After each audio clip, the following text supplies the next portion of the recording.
know you made a choice. Now it's up to me to bow out gracefully. Though you hold the key, but baby, whenever you call me, I'll be there. Whenever you, hey Leela, how's it going? I'll be there. Whenever you need me, What up, Red Fox? I'll be there. I'll be around. Hey Michelle. You just what to say. Now I found out today that all the words had slipped away. But I know there's always a chance. A tiny spark will remain. And sparks turn in New Jersey Massive in the building. Rosie was popping. and love can burn once again. Well, I know you know. Whenever you call me, I'll be there. Whenever you want me, I'll be there. Whenever you need me, I'll be there. Yeah, I'll be around. It seems like we got some technical difficulties going on in Tamarack. Check another thing and come back, all right? Let's see what's going on.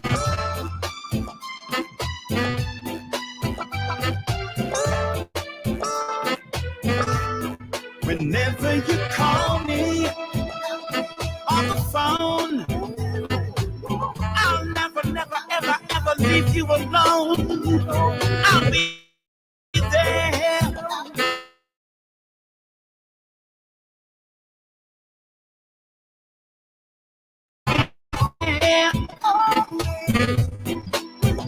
Whenever you need me, I'll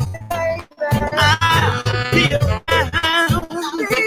How's it looking out there? I'll be around. The overall meters are not looking too great, but you know, so Whenever you need me, I'm gonna see so we got joints for you, ladies and gentlemen.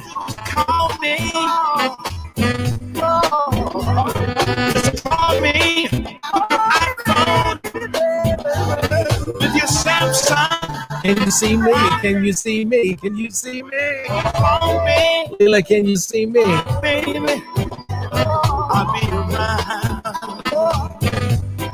Whenever you need me, oh baby, I'll be around.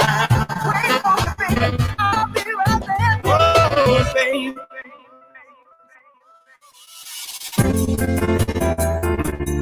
Trust me, we got a good conversation for you today, so we ain't messing it up. Almost there, DJ D, and this is Choppy out there. Sock 'em cast truck out the street. Last night I had a crazy dream. A wish was granted just for me. It could be for anything.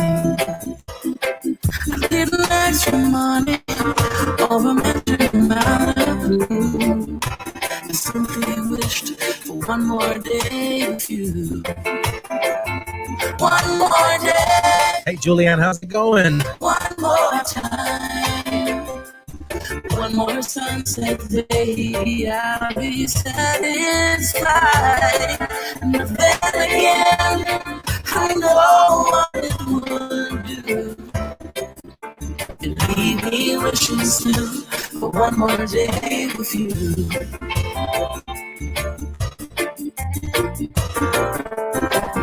One more day, yeah. First thing I do is pray for time to crawl. I don't unplug the telephone. How you doing, Miss Lee? Keep the TV off. I'll hold you every second. Say a minute, I love you. That's what I do for one more day with you. One more day. One more time. One more sunset, baby, I'll be satisfied. Then again, I know what it would do. Leave me wishing still for one more day with you. One more day, one more time. One more sunset, baby, I'll be satisfied. But then again, I know what it would do. Christine Montague, ladies and gentlemen. We heard earlier from Mr. Vincent Francis, the OG. This one right here, Christine Montague. One of the dopest voices doing the thing, man. I'm not telling no lie. Last night I had a crazy dream. A wish was granted just for me. It could be for anything. I didn't ask for money or a mention in my blue. I simply wished for one more day with you. One more day, one more time. One more sunset, baby, I'll be satisfied. But then again, I know what it would do. Leave me wishing still for one more day with you.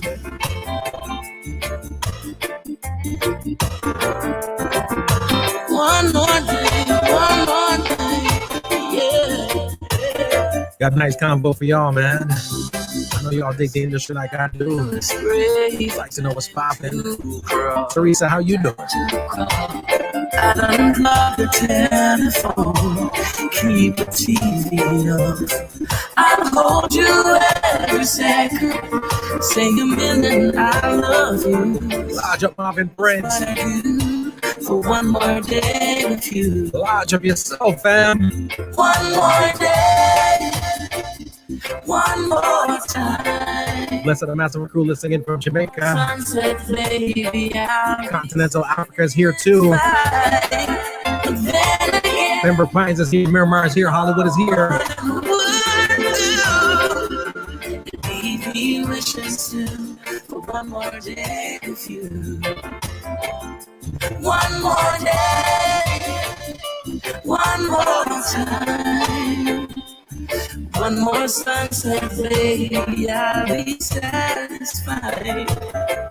But then again, I know what it would do.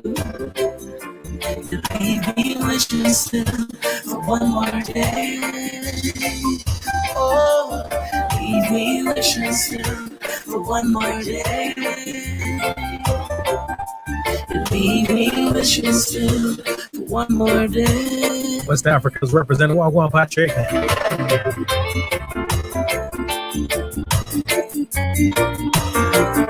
One more day.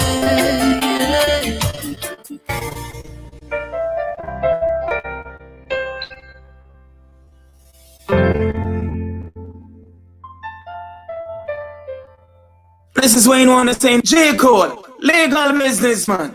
Bang, bang, boom. I mean, say this a protege, homegrown with G. Cole, what you say, we make them know what reggae music we a play, Hey, this is Protege, the one and only representing for G. Cole, you know. Check it. He's out. And we said them not got no style like we. G Cole, them not got no style like we. None of them no wicked nor wild like we. Okay, right. Kabaka Pyramid representing for the #1 select on Radio House. It's all about G Cole. Keep it locked. Okay. Right. Hey, what's up? It's your girl Kali. I'm hanging out with your boy G Cole on the Homegrown Show.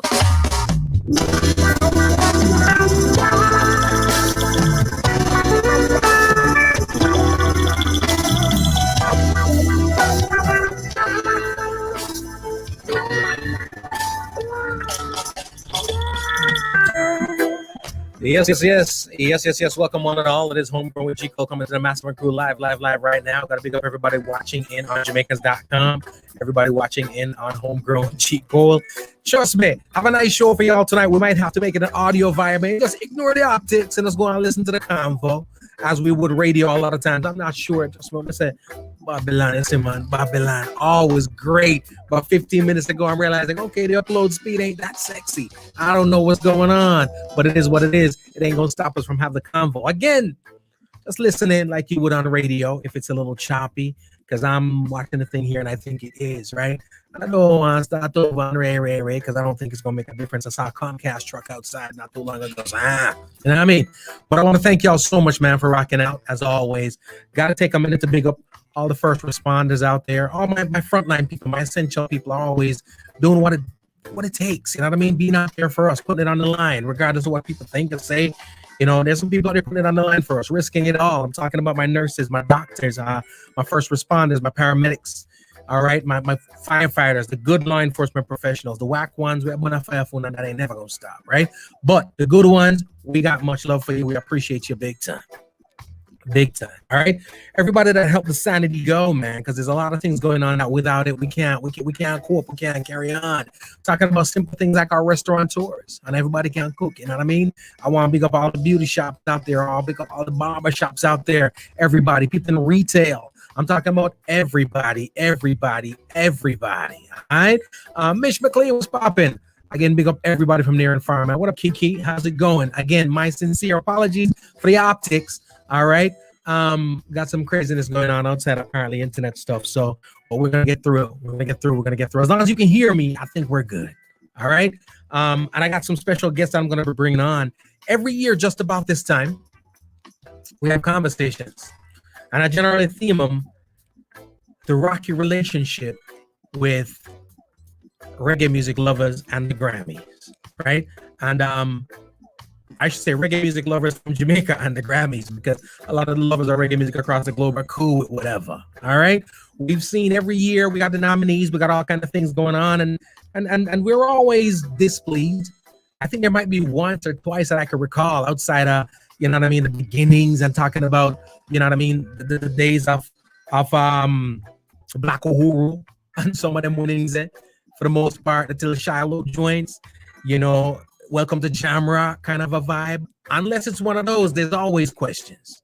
And of course, you know, when it comes to anything that you got to vote on, that you got to get your voice in on, from politics to music, to student body principle, or whatever the case may be, to school government, it's always issues because it's a matter of perspective, right? People got their own views. A lot of times there's biases involved. People go with what they like. We got all kind of hypocrisy going on. You know what I mean? It's good for you, but it ain't good for me. You know what I mean? It's not acceptable if it ain't my artist, but it's acceptable if it is my artist. All kind of things. You know what I'm saying? So it's one of them things. I ain't gonna front. It's one of them things. But we're gonna talk about a lot of things, and of course, we always talk about things with people who I deem qualified to have a conversation with. So today, of course, you know, I'm gonna be talking to Mr. Ralston Barrett. He's gonna be joining me from Jamaica. All right, one of the dopest PR professionals in Jamaica. All right, and publicist. If you subscribe to the podcast, you would know that we got some episodes with Mr. Ralston Barrett where we're talking about just, you know what I mean, public relations and all them things, and the rocky relationship and how we're doing it, what we can do better and all that, right? So we do a lot of that on here, and we strive to educate folks on the things that we sit down and talk a lot about that we probably shouldn't be talking so much about, but, you know, a lot of times we just got to get in. Gotta get in. All right. So I'm gonna give you a second right now to tell your friends to tell their friends to join us right here. All right. It's Homegrown with G Cole. All right. Let's get this party going. Let's get it rolling. This one is daughters. Want to say happy birthday to my daughter, 21 years old. Can you believe it? Joey, happy birthday. Love you. This song is for you. Mama, it's for you. I love a girl. She puts the colors inside of my. Hey, Pearly. And she's just like a maze where all of the walls all continue to change. And I've done all I can to stand on her steps with my heart in my hand. Now I'm starting to see maybe it's got nothing to do with me. Fathers, be good Early May. to your daughters. Daughters will love you like you do. Yeah. Hey, girls, become lovers who turn into mothers. So mothers, be good to your daughters too. Lot of Kezai by Strong. She's a Sterling. Oh, you see that skin? It's the same she's been standing in since the day that she saw him walking away. Now she's alone, picking up the mess he's made. So fathers, be good to your daughters. Daughters will love her like you do. Yeah, yeah. Hey girls, become lovers, turn into mothers. So mothers, be good to your daughters. Oh, you can break. You find out how much they can take. But boys will be strong. A boy soldier on. And boys will be gone without a moment from a woman's good heart.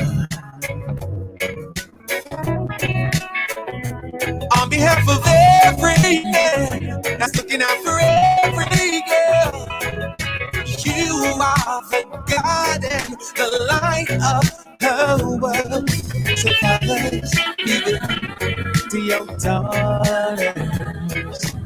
Daughters will love. All daughters, ladies and gentlemen, it is yours truly, G. Cole. Hey girls, be So dedicated to my daughter and my nieces. good to my It is her birthday, so we're dropping this one specially and exclusive for her. to your daughters too. Pick up Aqua Gym Records. Be good to your daughters too. Mothers, be good to your daughters too.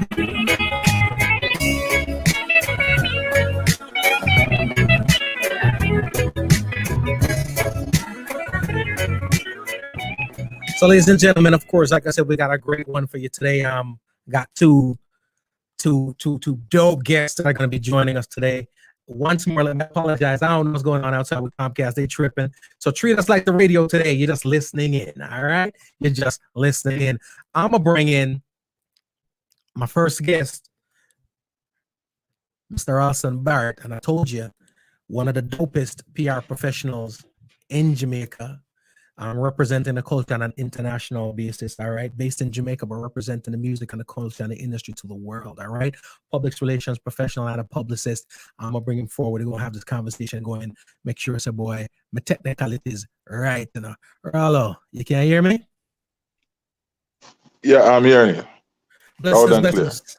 Welcome to the show, sir. Welcome to the show. Welcome to the show. It's an honor. I've been on the podcast, I think, twice. It's the first time I'm on the Homegrown show, and you know, I'm really excited about it. And I have to say, happy birthday to your daughter. You know, you're a girl dad like myself. You know. Yes, I am. It's Yes, I am. not an easy job raising girls. Not at Big up all. yourself, G-K. Give thanks, give thanks. I don't know, you got your little princess too, so she's not 21 yet, but I'm sure she acted like it. Trust me, both of them. One is 9 and one is going to be 5 in August, and they both act way beyond their age levels. You know what I mean? Trust me, they're very precocious. Yeah, let's say that. Yeah. No, I'm gonna get into it. It's all about the culture and thing. And last time I spoke to you, we were talking about some of the steps and the missteps that the industry sees when it comes to our artists in terms of represent themselves to the public. And when we say the public, we're talking about the international space, because sometimes the perception, what we accept, what we think is okay, and I hate using the word local, but in the local space, sometimes is not becoming for the international space. So we spoke about that a bit. As you observe what's going on right now, especially with the current climate, right now we have COVID, and I feel that COVID has, the word I'll use is incapacitated a lot of artists, put them in a state of dormancy, if you will. They're sometimes the phone's in the hand too much. So we spoke about that before. Now the phone in them hand way too much. Maybe the revenue is not coming in, so the publicists and those people aren't representing them as much. They are out there representing themselves right about now because the budget kind of sticky and it's blowing up and it's going up in smoke. What's been your observation, especially over these past year, let's say, as far as the representation of the artists and the culture of reggae music? Well, the business has definitely changed a lot in a very short time. I mean, COVID has just changed everything, Business is slow because a lot of the artists who would normally be out there touring are not touring, and Jamaican artists really make their money from touring because for some strange reason, our music doesn't sell like other genres. I stand to be corrected, but it's not selling like it used to sell in the earlier days. So our artists have to rely on stage shows and touring events. So we don't see a lot of that. Well, that's not happening right now. What one of the good things about COVID, if we can say there's any good thing, but I mean, like, with all problems, there's a seed of hope, in everything, no matter how rough things are. And I see a lot of people are getting technologically savvy now, and they're trying to get their streaming numbers up. They're using social media to do a lot of performances and appearances on, like, Instagram Live and that kind of stuff. And we see streaming concerts like the recent Barrett concert.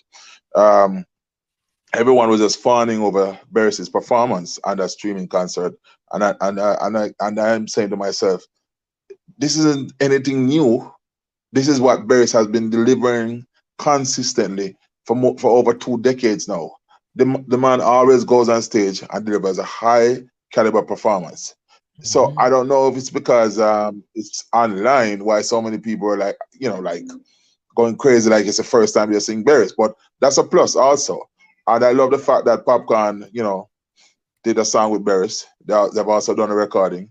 And, I think COVID is forcing a lot of the artists to mix things up, juggle it around, try new things. I hear Beanie Man with this one of the new guys. I can't remember his name right now. He's a very good artist. I hear Beanie Man with him on a combo. Dre Island, yes. Fantastic singer. And I hear Popcorn with Barrett. It just makes me feel good to see that kind of vibe going on in music. I think probably if it wasn't for COVID, we would see these experiments going on and these collaborations. But our industry has a way to go in terms of functioning like a real music industry. A lot of people keep saying that I always say this and I'm knocking the industry. I'm not. This is where I eat my bread. This is how I make a living. But I see the good part of the industry, and I also see the negatives. There's a lot to be fixed, and I want to talk about this Grammy situation because this is one of the things that really irks me at times. Every time it comes around to Grammy time, Jamaicans at home and even some abroad, they're griping about who wins the Grammy. Why is the Grammy so significant to us, by the way? That's a question I want everyone to think about. Why should it be so significant when in our own country we're not honoring our music or our musicians? Probably only one award show right now. We hardly have any form of recognition being paid formally to the artists. We don't. G Code, let me tell you, man, it's messed up. Who's writing books about people like the great Toots Hibbert, who passed last September, who won the Grammy last Sunday? If some American or an Englishman doesn't come along and write a book about Toots, which Jamaican writer is going to write a book about Toots? Who made a documentary with Toots when he was alive? who made one with Bonnie. Bonnie just died a couple of weeks ago. If it's not overseas people chronicling the history of the music, it doesn't get done. What I'm trying to say here is that we don't appreciate what we have in Jamaica. We don't appreciate our culture. Right. I think you're 100% right. That's one thing we always complain about as a people, is that we don't have control over the narrative, when we should really say that we don't take control over the narrative. We don't put the stories out. And I remember having Paul Campbell, the great actor, Mr. Paul Campbell, in the studio. We spoke about that, and he did kind of explain why he thinks certain things go a certain way. One thing being, the financial part of it. Stuff costs money, and a lot of times that's the first thing we go to in terms of that the finances aren't there, the resources aren't there. However, we talk about the culture and the appreciation for the culture, and I think that is one of the big issues that we have, is that the culture is not as appreciated as we'd love for it to be, not by us at least. And when I say appreciated, we're not talking about loving a tune. You can't love a tune all you want, but do we appreciate it enough to support it? If you have a family member where you love, do you go visit them if you don't appreciate them? Go ahead, Earl. G. Cole, let me tell you something. Mm-hmm. People pay attention to what they care about. People pay attention to what they love. They pay attention to what they appreciate. Now, we have a generation of Jamaicans who have never bought music. They've never bought music in any format. You and I are from the old school, right? Right. We bought LPs. We bought 45 singles, right? That's vinyl records for those who don't know. We bought cassettes, right? Yep. When the music was on CDs, we bought CDs. Now we have MP3 downloads, and then thanks to a guy called Napster and others like that, in the beginning with the MP3 downloads, people got it into their heads that, hey, we don't have to buy music. And especially in a country like Jamaica, where the economy is not perfect and there are a lot of poor people are probably thinking, well, if I don't have to buy music and I can get it for free, why should I ever buy it? When they don't buy music. I don't know anybody who in Jamaica who can tell me that they went on iTunes and bought music. Nobody buys music in this country. It's funny you say that. I was watching one of the major media outlets, video media outlets in Jamaica, and they were having a conversation with the artist, and the artist actually asked the host there, do they buy music? Have they ever bought the music? And they had to. Of course, they're from a younger generation, like we say. They had to be forthcoming and say, no, they don't. No, you're absolutely right. But here's my question, though. Is it just about the money? Because here's the thing. When they don't buy the song, if the song will play the dance, then pay for going to the session, right? And pay for the overpriced liquor that's in the session and in the parties. So my question is it really that the masses can't afford it? Or is it a culture that has been created where they just don't feel like them to spend the money to support the artists? Okay, let me tell you. Just like skin bleaching, just like the gun culture, because we have a terrible gun culture in this country. And by the way, I'm sure the homicide death rate rate is higher than the COVID death rates right now as we speak. Just like all of that, not buying music has become the norm. It's a culture. It's a part of the Jamaican psyche. Jamaican people don't buy music anymore. I'm telling you that. You see? So they pay to go into the dance. They pay to go into a party, a stage show, but they'll never ever buy the music. Right. Who is to be blamed? Yeah, and that's the ongoing question. I just saw that Spotify has now put their wings down and expanded down in Jamaica to where they're working a lot more with the reggae industry there. Do you see that? Because here's the thing with the streaming thing now. Streaming is the devil as far as I'm concerned. We kind of can't get around it, right? I remember looking at music and saying, I saw exactly when the loss came into play. The loss came into play when CDs were now able to be burned, right? And then it started and then it went straight to hell now when it became MP3s, because now you can just get that one song, which you probably didn't buy for money, you burn it off a CD, and then you started sending it to everybody. right? So now we have the streaming thing that comes out. Spotify is now in Jamaica. The thing about streaming music is that the streaming service costs too.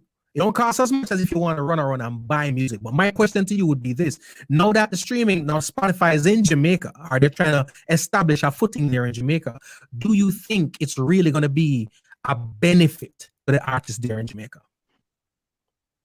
No, I don't see anything significant happening. And I said so a few weeks ago on Twitter. And one other music industry insider took me on.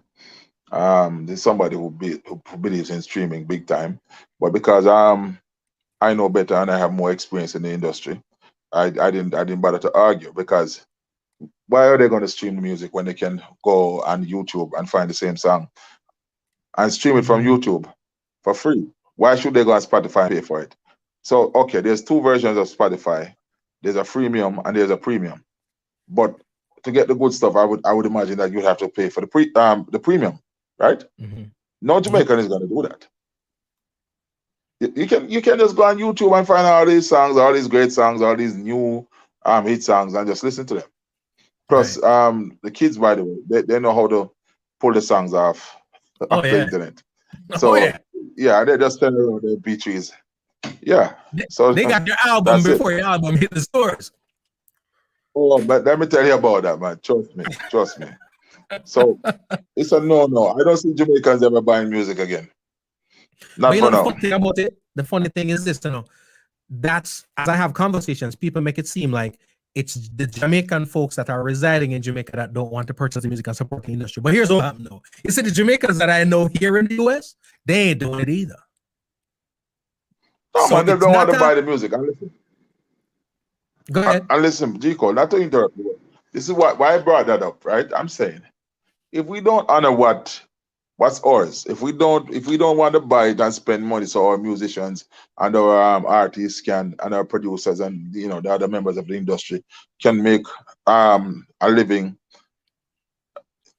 why do we expect people in North America and other parts of the world to buy the music? Why should they have to buy it? You're not buying your own stuff. If it's that good, why aren't you buying it? Why don't you have your own award show to honor the best of your industry?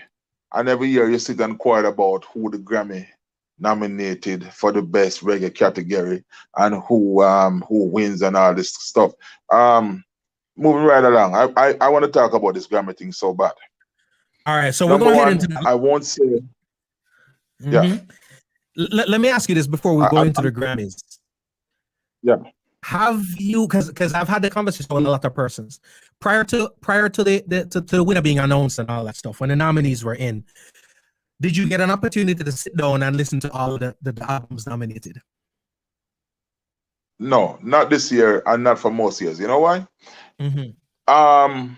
Most of the times we don't know about these albums until the nomination is announced, because most of these reggae artists, whether they live at home or abroad, they're not marketing their stuff in Jamaica. I don't know if they market it outside of Jamaica, but like, hey, I didn't know that the Wailers had an album out.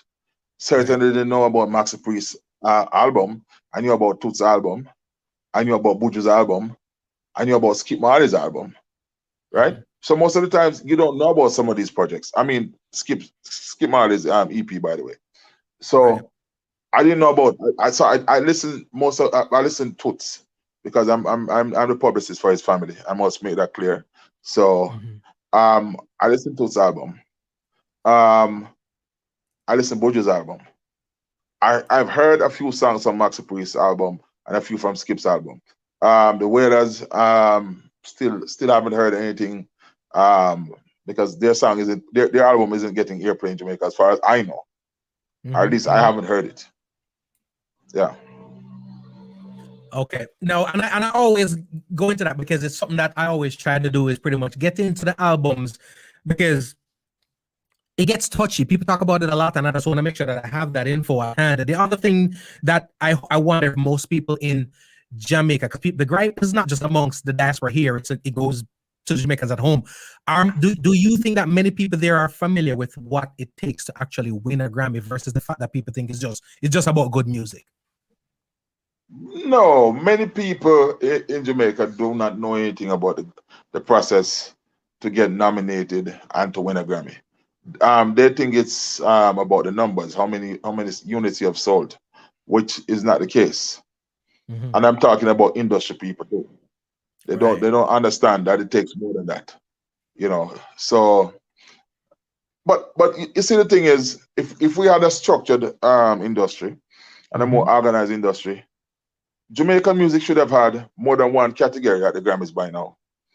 Mm-hmm. We've had this category for what 30 odd years, and rap came after reggae, and they have a number of categories for rap and hip hop, you know. And rap is a genre, and I mean hip hop is a genre that's an offshoot of Jamaican music. For those who don't know, the whole thing was started by a Jamaican DJ in New York called Kool Herc, right? Correct me if I'm wrong. No, you're right. You're right. So, yeah, reggaeton is an offshoot of our Jamaican music also, and we see Afrobeat.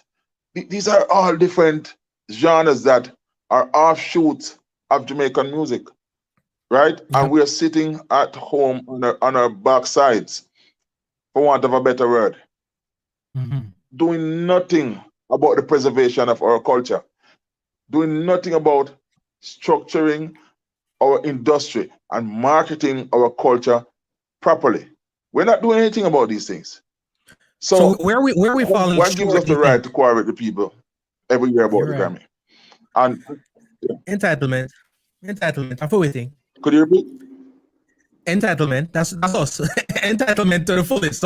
So we might not buy anything, you know, but we're critiquing our entitlement. But what I want to ask is this now, because that's something very important that comes up a lot. The other subgenres that have come from reggae and have managed to out commercialize reggae, so to speak. Now, the question is this: who? Because in my eyes, what happens is when it comes to reggaeton is a high grossing genre. People buy it. Hip hop is a high grossing genre. People buy it. Now, guess who supports hip hop more than anybody else? Their community does it as well. Don't get me wrong. Majority of white people and all people across the globe that are supporting it. But prior to it becoming that phenomenon, it was heavily supported by their own. Reggaeton. Remember, there's a language issue with the reggaeton too. Most reggaeton is done in Spanish. So guess who buy it? 9 times out of 10 it ain't us. You know what I'm saying? So that means their people are supporting it. So when we talk about reggae and dancehall not having that strong footing and that stronghold at a Grammy stage, who do we? I don't want to say who we put the blame on, but who do we hold responsible for that? Is it the fans? Is it the artists? Is it just the general populace at large? It's a combination of the industry players, the gatekeepers, especially, and the fans to an extent, to a lesser extent. When I say the industry gatekeepers, I'm talking to people who are the very top echelons of the Jamaican music industry. I'm talking about the people who have major label connections. I'm talking about people who have connections to people who are part of the Grammy committee, you know, the academy, Grammy Academy. I'm talking about those people. Yeah, we need people who are going to advocate on behalf of reggae and dancehall. By now, we should have a dancehall category at the Grammys because they keep mixing up reggae and dancehall every year in the same category. And let me tell you, I hear people lambasting the Marleys every time the Marleys win. You know, like if Junior Gang wins, it's a problem, or any other Marley, it's a problem. Well, 2 years in a row, the Marleys have not won. Skip didn't win this year, and Julian didn't win the year before, right? Let me say something. The Marleys make good music. Yes, they are an international brand, but they make good music and they market their music. So I never get upset when the Marleys win.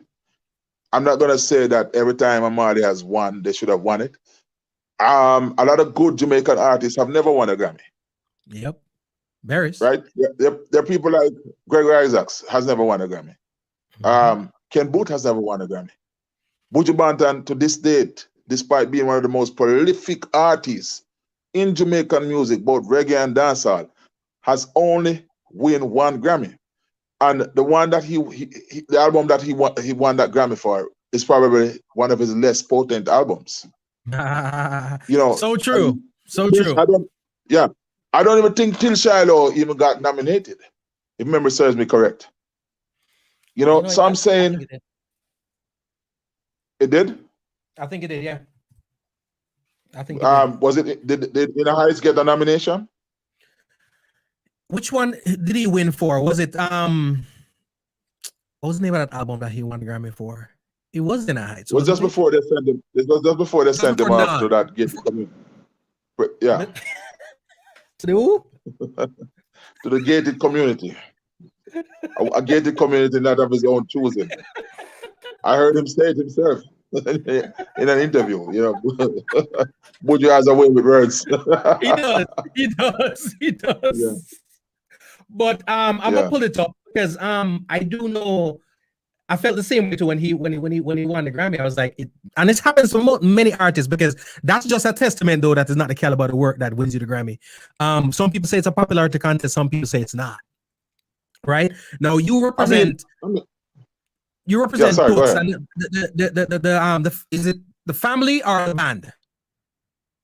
No, I'm representing the family now because I wasn't working with him before he passed on.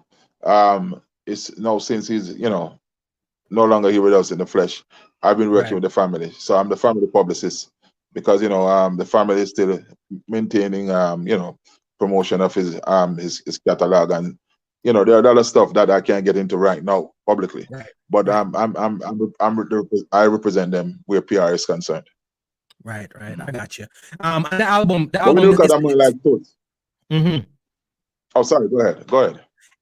I was just letting you know, it's the Before the Dawn album. So you're that's like we're saying, not necessarily what we would deem anywhere close to his best work.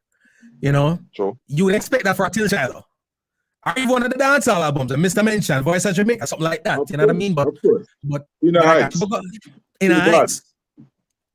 Yeah. Yeah. And it happens with a lot of the artists, They don't give them a Grammy until they're probably dead. A lot of people are saying on Sunday that Toots only won because he's dead, but I have to be telling people no, he did win it in 2005 with the album called True Love. So this is actually his second Grammy. But if you ask me, he should have had at least 6 Grammys by now or more. Right. Because this man is one of the most prolific artists in Jamaican music and one of the most prolific artists in music. Right. Not just in Jamaican music. Toots is a phenomenal talent. You know what I'm saying? And when we look at people like Jimmy Cliff should have Grammys like, you know what I mean? Like, need a bag for carrying Grammy then.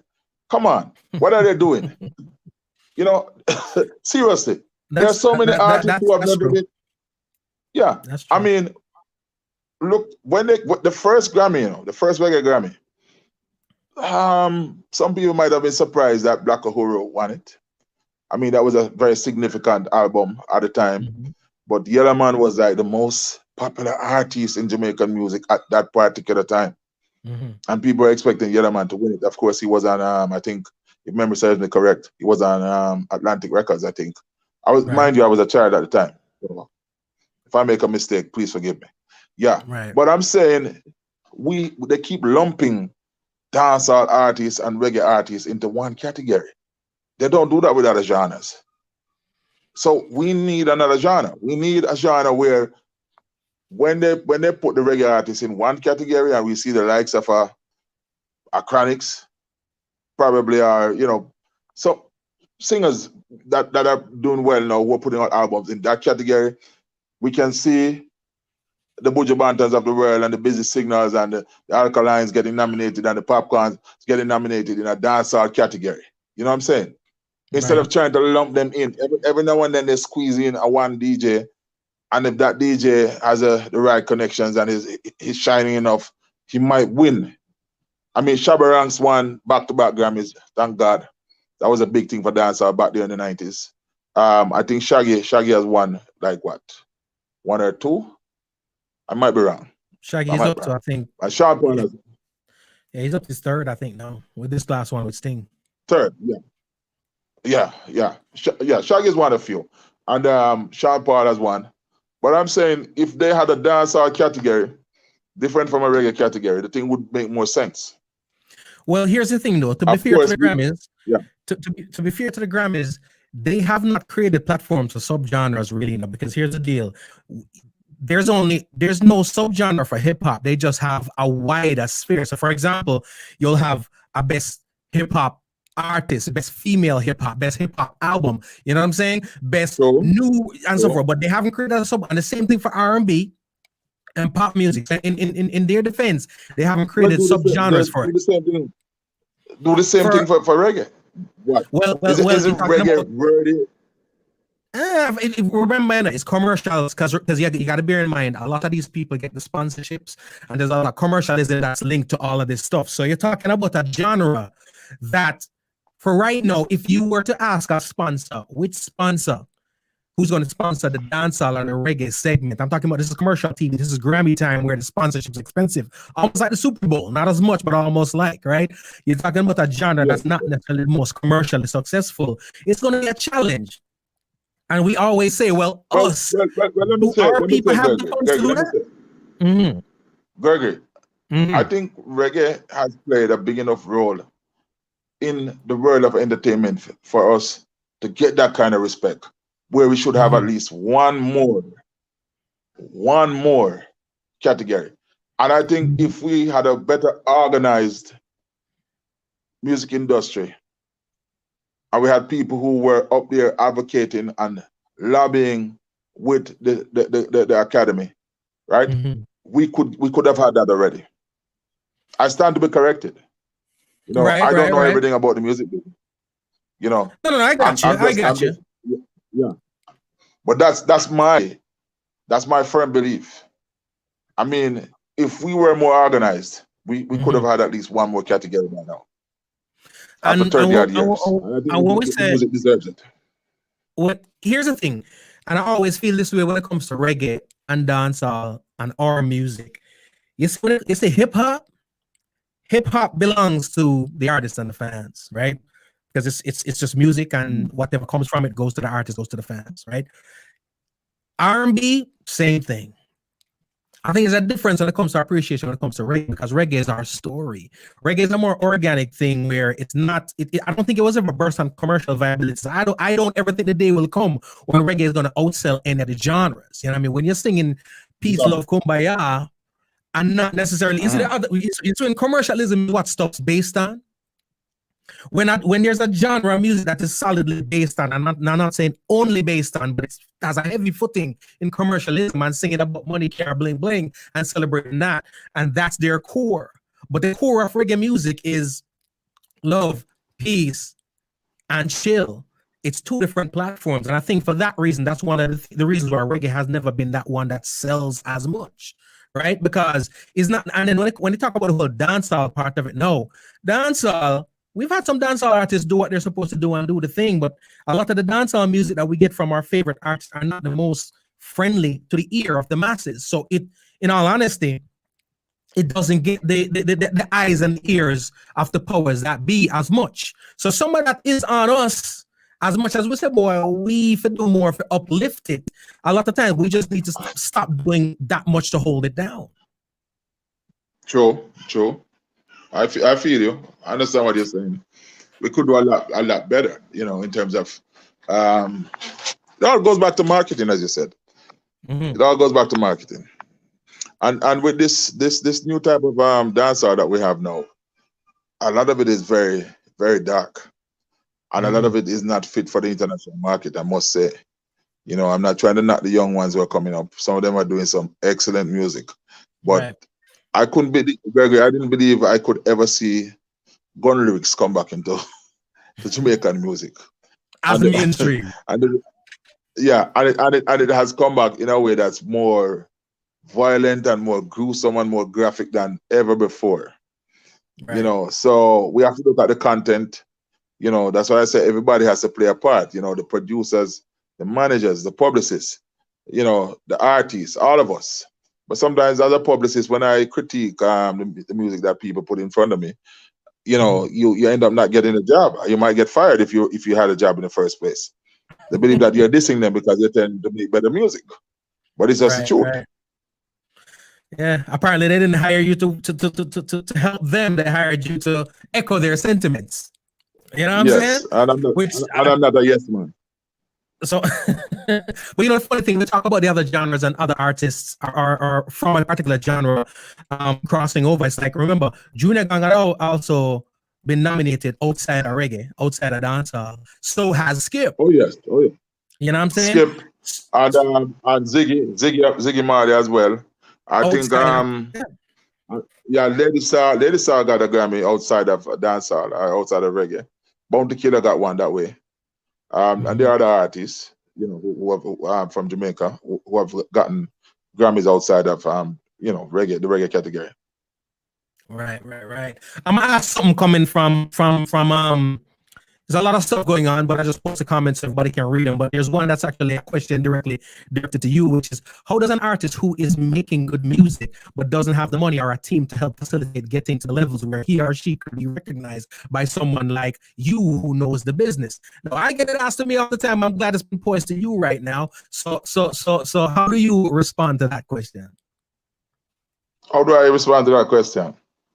Well, I tell people, a lot of times people approach me and they say, you know, I'm an artist trying to do something and I don't have management, I'm independent. Matter of fact, I get calls from people in Africa saying that to me.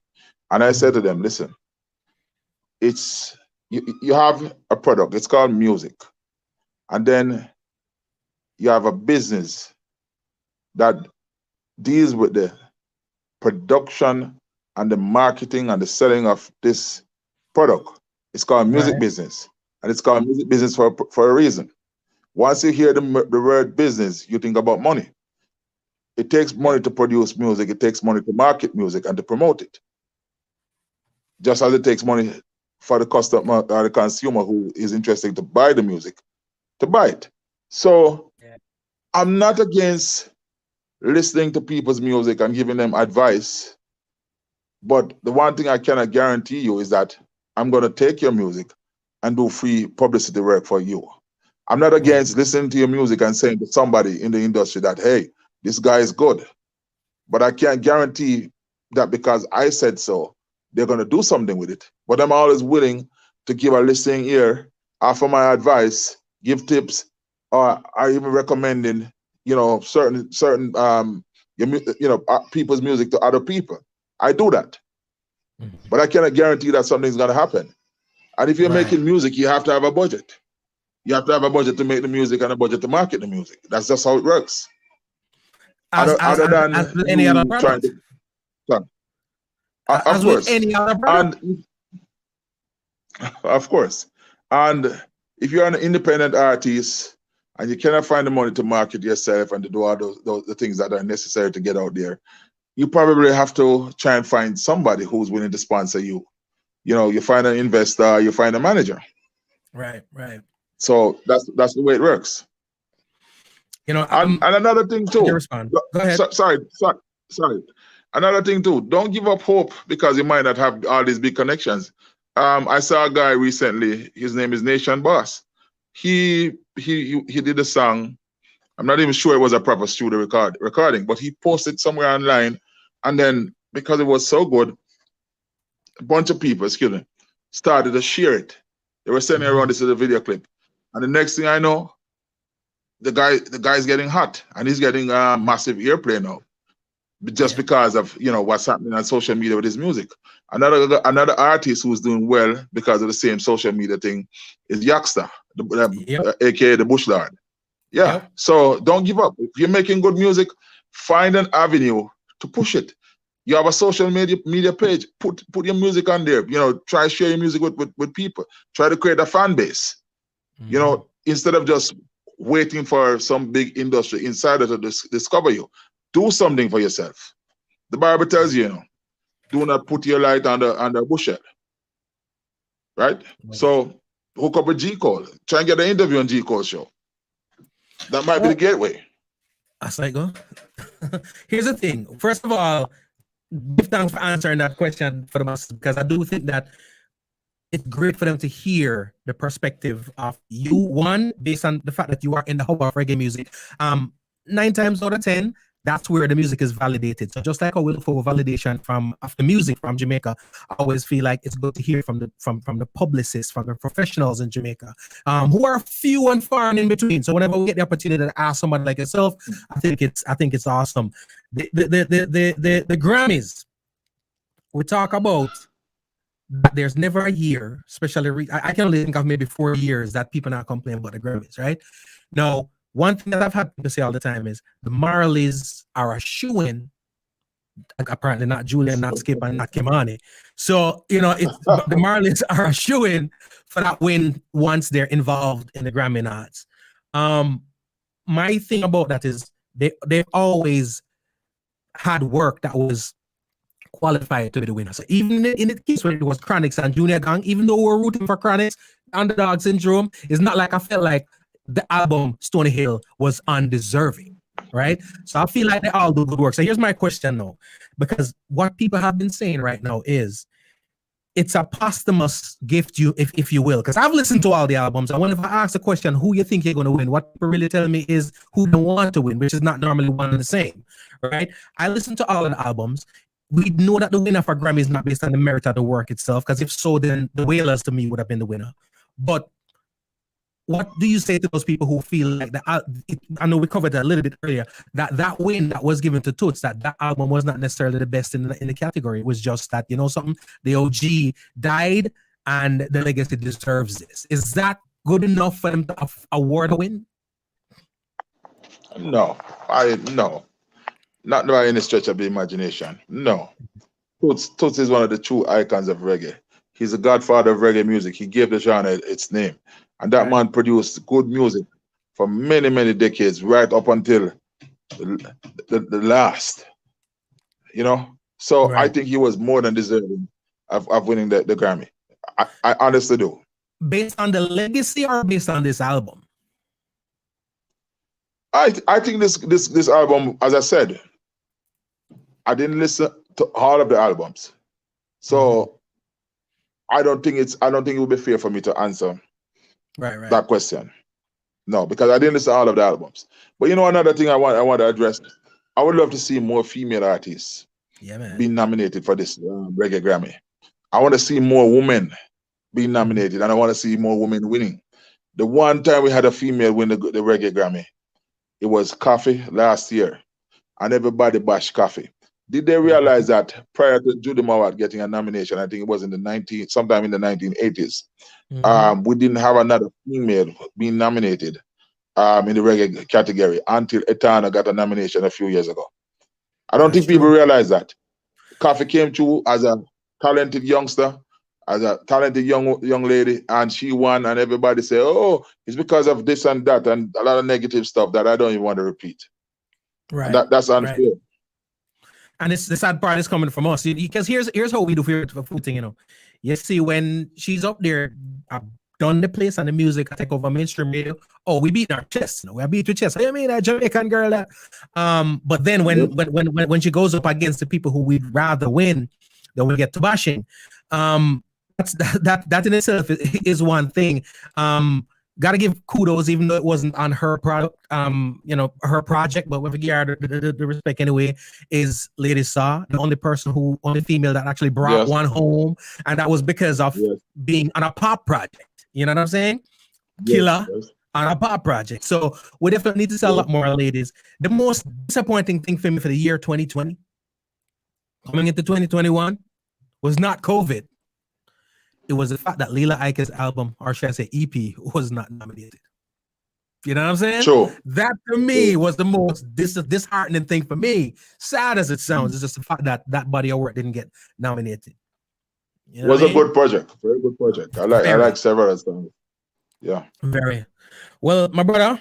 I want to give thanks for passing through, dropping some wisdom, dropping some knowledge, and let the masses know when they can get in contact with you because they need to. Well, anybody who wants to reach me can find me on the internet. It's pretty simple. I use my real name for all my social media handles. It's Ralston Barrett for Facebook, Instagram, Twitter. Yeah, that's basically it. And my telephone number is 876-298-6613. I repeat again, 876-298-6613. I'm not hard to reach. Just Google me. Mad. And ladies and gentlemen, when I say I'm not tooting my own horn, but hey, sometimes we got it. You know what I mean? That's why we buy car with horn, right? We buy cars with horns so we can press it. Blows and skirt. A lot of times, if we ain't got no horns, ain't nobody know we coming. So do this. You know what I mean? You one of the best doing it. Hey, it is what it is. But when I make up the things, you know what I mean? Yes. But I give thanks to everyone who has recognized me for the work that I've been doing for more than 2 decades now. I've been a publicist. I've been in the industry for 31 years. This year makes 31 years. Started out as a music producer. Sound system selector, then music producer, artist manager, road manager. I've worked with so many artists. You name them, Mr. Vegas, Hawkeye, Alizade, you name them. I've done work for people like Queen Africa as a producer. Tony Rebel. I've worked as a publicist for Richie Spice. I've worked for Spice. I've worked for Massacre, Chronic Law, Protege. Yeah, I worked with Protege from day one to help him get out there. So I've worked with a lot of artists, man, and it's been all good fun, working and learning at the same time. Because part of my thing is I don't feel like I've achieved everything yet. Mm-hmm. I'm still learning about this business. Anybody who knows me knows that I like to learn. I like to soak up knowledge. That's why I read so much. That's why I watch podcasts. I listen to podcasts like yours. I watch a lot of content online. I'm just all about learning and trying to share my knowledge with people. So I'm happy for the opportunity to be here. Thank you very much. And thanks for the listeners. Pleasure's mine. And some of the names you mentioned, it amazes me that you still have here by your head, but that's a different conversation. But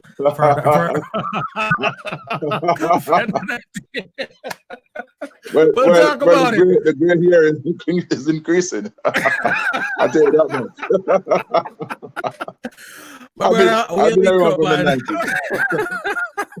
I give thanks. Always a pleasure. Honor, respect. Blessings. Mr. Ralston Barrett. Ladies and gentlemen, we got more vibes coming for you, all right? It's going to be dope. It's going to be dope.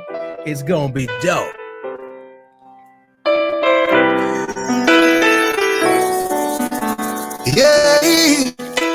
Oh. Like I said, I know the feed is coming through a little bit choppy. Blame it on Comcast. But we're just going to listen. We're going to treat it like radio right about now. My next guest, of course, veteran broadcaster, producer, host of the show. This is Reggae Music. My brother wasn't afraid to tell you how to think, huh? I travel with my lighter. He is indeed a lighter himself. I can feel energy to the roof. I enjoy watching and listening to him, especially the interviews. Mr. Tony Carr, ladies and gentlemen, let's bring him forward. Sir Tony, walk on. I'm good, boy. That is a hell of an intro. And it was too short. And I just want people know I never pay a G code for saying none of that. My brother, welcome. Long overdue. Yeah, man, I'm here. And we can jump into it right away. Because it's Grammy time. Well, post Grammy time. The Grammy is there. Somebody, Tony Carr. I mean, if you read the comments about the first comment that somebody write is "Be feisty, Tony." Be feisty, Tony. And them say hello, Tony Carr. The people love you, Tony. Yeah, I've been hearing that. I'm feisty for years, you know.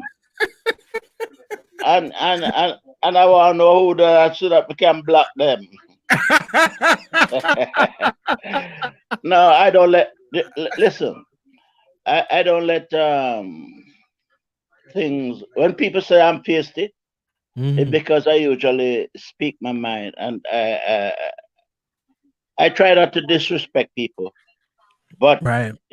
if I have to say something which might sound harsh to some people, so be it. You know, guess what? I sleep well at night. The industry needs the honesty, and based on how I think the sentiment that they're expressing is actually that of admiration, and I love it too, because it's very, very necessary. We come from a industry where artists are the prominent figures, they're the popular figures, and they do come in wanting to hear what they want to hear, and they don't necessarily want criticism, they want a quiet to harmonize and say what they say. And that's why I appreciate somebody like you who will, well, like you said, you're not being disrespectful, but at the end of the day, you got to tell it how it is, because if you don't and nobody does, then there's no room for growth for these artists. I'll give you a good example. Right here in Washington, D.C., we have a very iconic artist called Carl Malcolm. You've heard of Carl Malcolm, right? I have, yeah. Miss Wire Waist, Patty Bum Bum, etc. Yeah. He made there was a monster hits back in the 70s. And he lives here in the Washington, D.C. area. Well, I tell you this. He and Tony Roy, another artist who does very well here in Washington. Great voices, they produce great music. Over the many, many years I've known these two gentlemen, most of the time when they record something, guess who they send it to get their feedback? They send it to me. Right. And guess what? I can be very honest to them. And I have been very honest to them. And we're still friends. Right. Because they know that I'm telling the truth. They know that I'm telling them what is good. Maybe for their recording. Is it the best? I don't know. But I'm telling what I hear. Right. And what I think and what I know about them and what they can do. So let me ask you this, and because I know a lot of the masters who, they say you're a music historian and all them things, and I do realize that there's a certain love and admiration for somebody who can speak their mind candidly but diplomatically, and not only that, but from a place of giving. Is like, it's not a tear on thing. Is let me give you this information so it can build you up. So I feel like the artism appreciate it, the fans appreciate it, the listening ears and eyes appreciate it. But it is funny as hell to Carmen. I tell no lie, it is funny as hell to listen to you give it, especially the outtakes. Ain't nothing funnier than listen to Tony Carr, not exactly in the conversation, but the before, the after, and the during. Just your commentary. That's how me love. The Tony Carr commentary. Talk to me a little bit about, you've been doing this broadcasting for a minute, but when did you realize that behind the microphone was your place, your destiny, your place you wanted to be? You want an honest answer? Never planned this. Wow. It actually, this is how it started. Back in the 70s,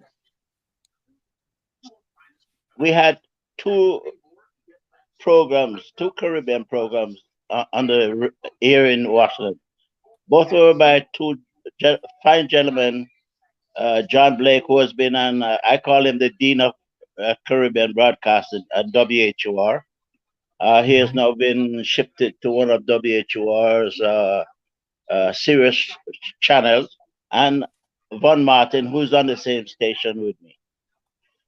We had a record store here, which was the main record store, West Indian Record Mart, Mr. Ricky Hillocks, the late Mr. Ricky Hillocks.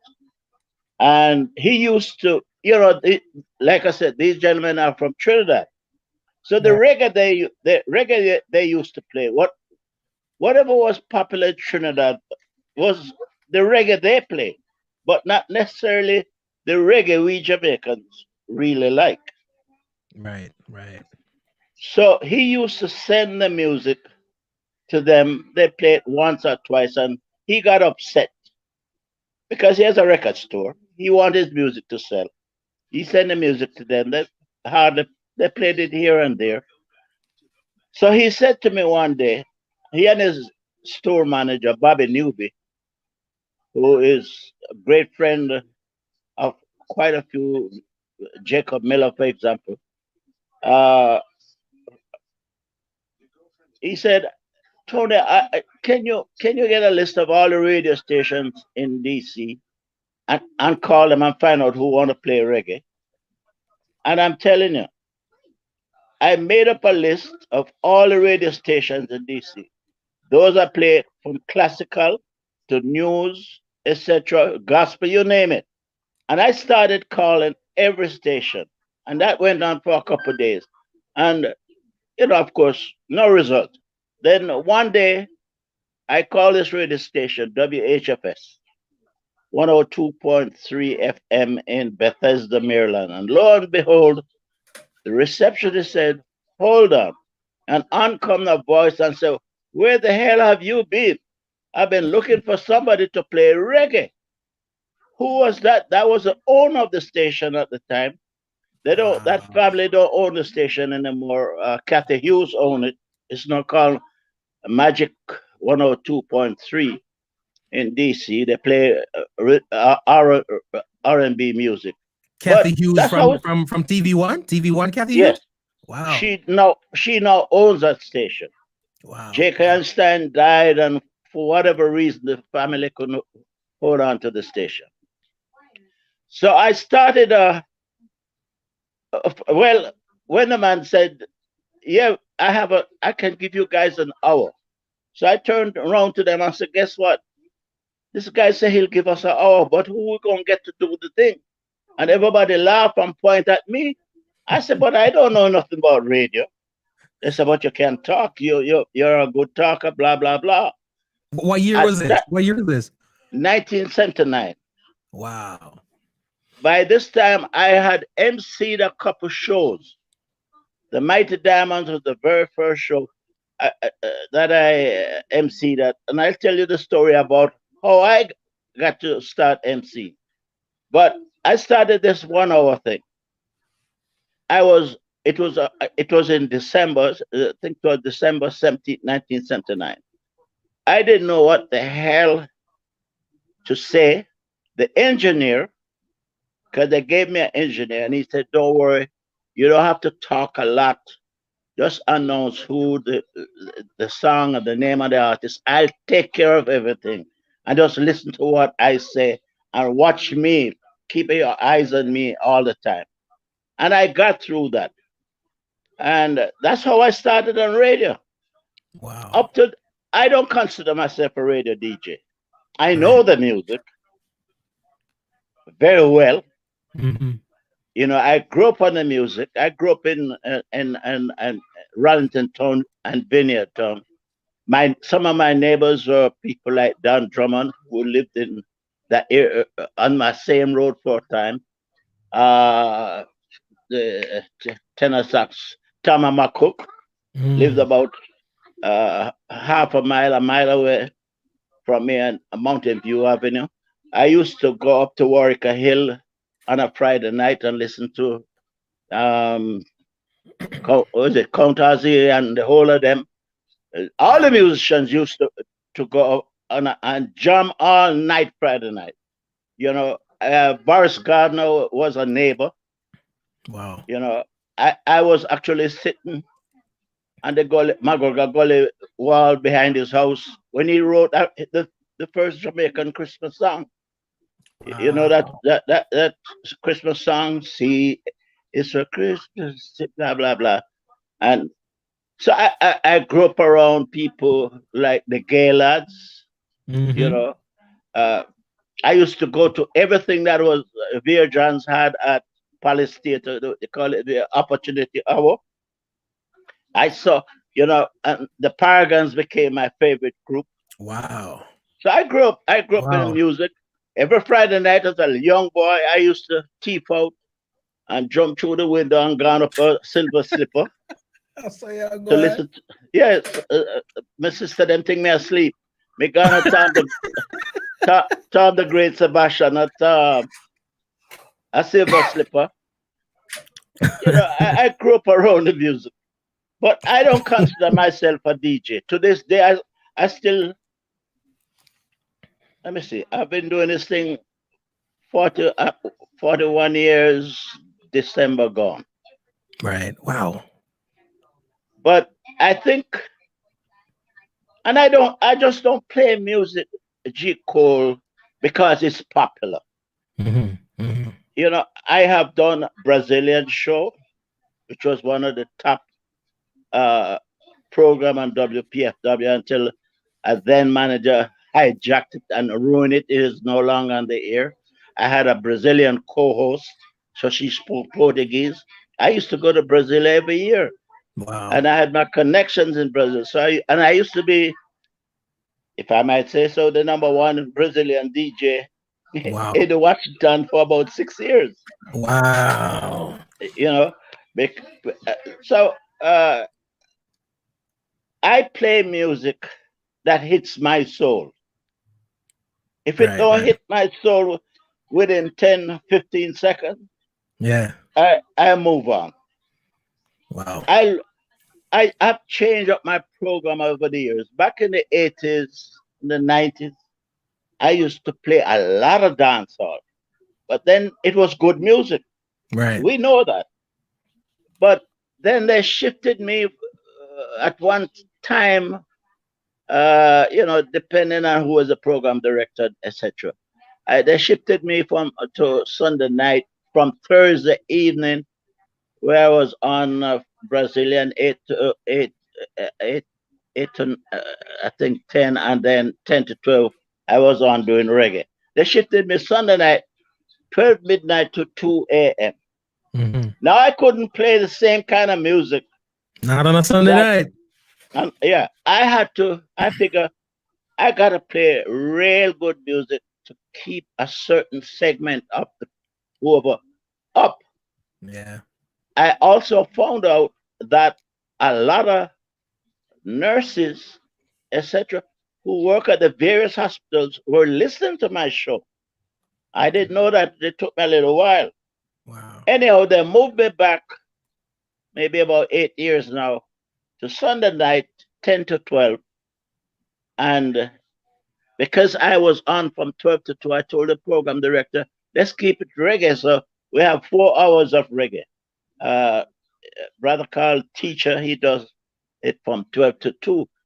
He came from Saturday night, 1 o'clock in the morning to some ungodly hour. And they used to play nothing but dancehall. So I told him he can't play dancehall that time of the night. He got to change up his music. Now, what I did when I moved to 10 to 12, where I am right now, it took me a little while. But then I settled on it. This is how I'm going to do my program. First of all, it's called This is Reggae Music. Right. So if you ain't, don't send me no crap. We call it them hip hop sounding reggae. Don't send me no trap. I don't know what is trap. You'd have to explain that to me. You know, I have no idea what is trap. Every now and then I'll hear a good dancehall. I like Sincere. So every now and then she put out something. I'll play it. You know, I just got Sean Paul's brand new album. I don't know if you've got it yet. I listened to it on a streaming service. What do you think? Will you like it? I haven't gone into it yet, but it's Sean Paul, and I'm sure I'm going to find a couple tunes that I can play on it. Right. But this is what I like to do, G. Cole, with my program. First of all, I don't do interviews with any and everybody. If you don't have something to talk about, what are we talking about? You know, I'm moving on. Right. I cut that interview very quickly. But this is what I did when I moved to this 10 to 12 about 8 years ago. I decided, well, everybody play all the popular songs.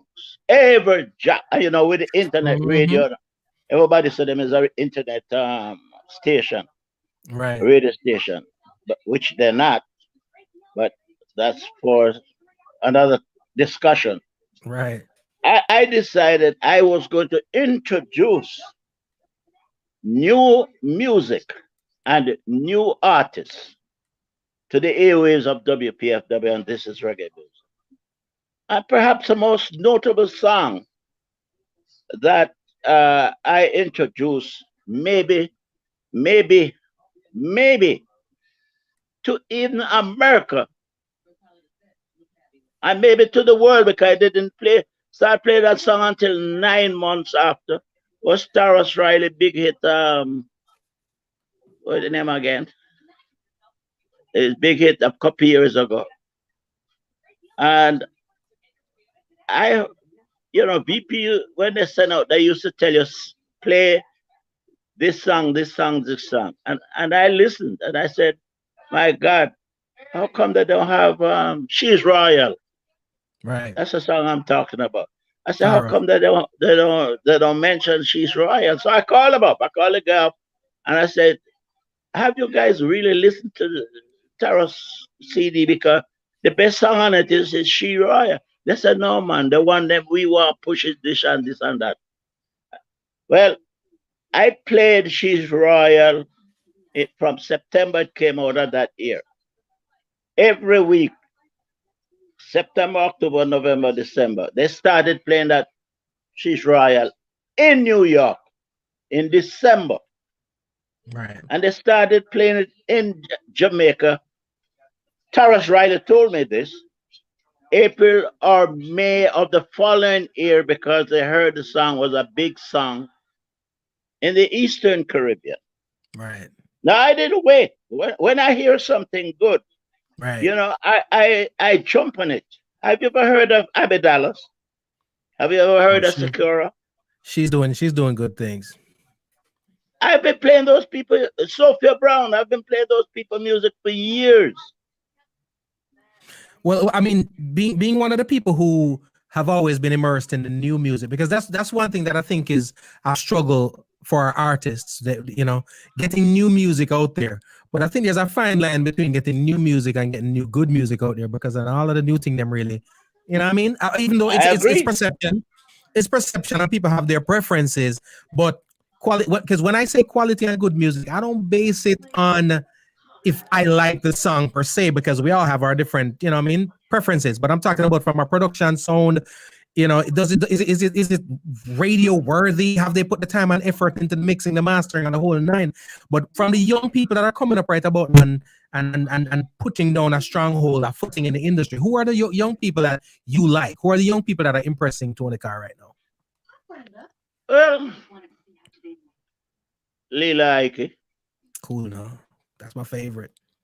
I like is that Savannah? Savannah, yeah, awesome vocalist. Yeah. There's a brother, Mortimer. Mortimer is crazy. Yep. I love Mortimer. He has a song, I think that was produced by Rory from formerly of Stone Love. Love, yeah. And it's called Careful. Mm-hmm. I don't know if you ever played that song, but you got to listen. You got to listen to I play it on the radio. I don't play it on social media because it'll get blocked. Because what? It'll get blocked. So I see. I play. Every now and then I got to drop certain songs. Right. I go. Barrett is my boy. Mm-hmm. I play a lot of Barrett. I don't think the quality of her albums are as good as when she was on BP. I play Etana, but her last two, I don't think the quality was that much. Is that great. You listen to her first 4 albums, the quality is really good. Mm-hmm. That for whatever reason she left BP. She had a contract to do 4 CDs and she left, etc. I have an idea, I've heard, but I'm not going to discuss it here. Right, but her last 2 The quality is not, in my opinion, Right. it tarnishes quality. That's Gemini and Reggae Forever. The last, yes, Gemini and the last one, I don't touch it that much. Right. You know, the quality is not that great, in my opinion. Right. Understandable. And the Grammys just passed by. Every year we have the same problems. You know, amazingly enough, my outlook on it a lot of times is people have their preferences and we want to see our preferences win. So when I ask somebody which album they think is going to win, they're normally telling me who they want to win. You know what I mean? Yeah, that's true.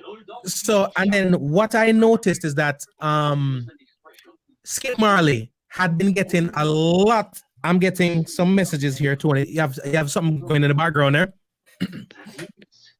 Oh, so I forget to turn on the TV, man. Okay, but no worries. But Skip Marley, the moment he was announced, the mere fact that he's a Marley, I think that was automatically a target right there. I know you had mentioned, and a couple of people had mentioned, is it reggae music? What was first of all, let me ask you this. Did you listen to all the submissions? Or should I say all the nominees? Did you get that chance to listen to all the nominees? Yes, sir. I have all of them. Okay, nice. Because it's always great to have, to talk to somebody who actually have had the time to listen to them. The Skip album, or EP, I should say. What was your take on that one in terms of it being nominated in the reggae category? Shouldn't have. You don't think so? No, it's not reggae album. What do you consider it? It's a nice pop album now. I like the album. Mm-hmm. But you don't think produced. It's a reggae? It's not a reggae album, man. The other day, somebody called me and got me upset. I went and listened. Mm-hmm. I still ain't hear no reggae. Maybe they got a different version. You said them have the reggae mix and you got the pop mix. I got the pop. Maybe that's it. Yes. So what about the song? What about the song "Start and Stop"? I mean, not "Start and Stop," but the one with Junior Gang. It's still not a reggae album. Yes. Okay. So you don't consider the body of work reggae? It's a beautiful album. Right. Beautiful album, but it's not a reggae album. And then the previous year, the Coffee Vibes, Coffee had the same kind of reaction from a lot of folks that Skip had. Did you feel that the Coffee album was more qualified to be a reggae album? I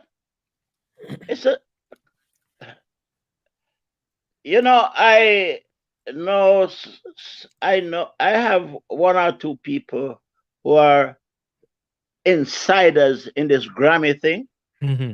who I talk to, who explain to me about what Jamaicans do and don't do, and what Jamaicans understand, and most of them don't understand anything about how the Grammy is nominated. Right. This person told me, because I thought Third World was the best album, and I still think so today. It was in that submission. Yes, it was. Yes, I thought Third World would have won, but the person called me and said, "Guess what, Tony? Third World is not going to win again." I said, "Why you say that?" Because Coffee was just voted in the top 5. Coffee is going to win. This mm-hmm. person told me this a month before. I said, that's not an album. She said, it just qualified by time. I think you have to have at least 30 minutes. And it was like 31 minutes or something like that. I said, wow. Well, I really did not believe that she was going to win. I really and truly believed Third World would have won. But lo and behold, 1 month after this insider told me this, guess who won? God. We all know. I'm not happy for her. Right. First, she's young. I love her music. She's the future. I think I was one of the first radio jocks who jumped on our music along with Chronic's music early in their career. Mm-hmm. You know, from was it Coco T who brought her on stage at Tony Rebel Salute. Robbie Salute. I said, "Wow, who the hell is this?" I went that same time and looked for her music, and I found her. I found that first song that she did. Right. You know, and I've been playing her music continuously since. Do I like everything she put out?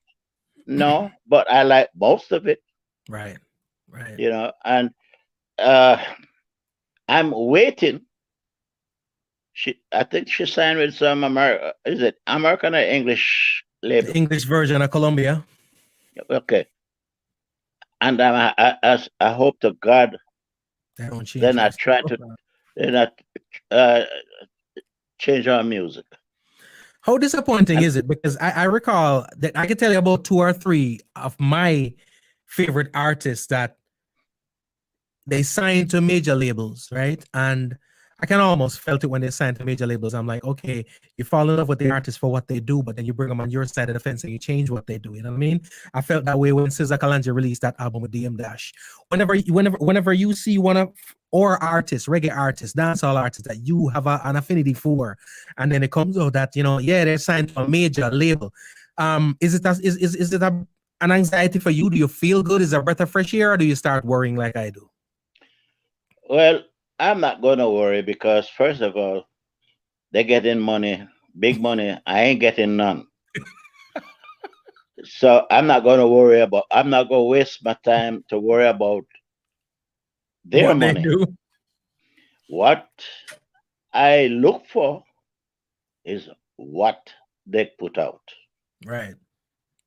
Sometimes it's garbage, at least to you and I, or to me, and sometimes it's good. Right. Right. No. You know, you had 2 friends of mine on a couple of weeks ago. And one of them, yeah.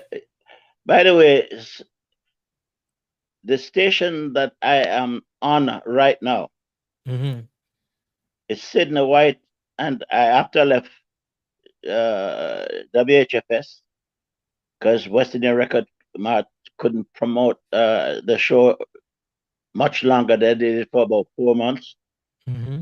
And I bothered this program director I know I wasn't going to get a reggae program. I know that. So I told him, hey man, all these guys who playing jazz on the station, I'm as good as they have. I have the collection. And he looked at me and said, "You're from Jamaica. What do you know about jazz?" I said, "Man, I grew up on jazz." And I started to throw some stuff.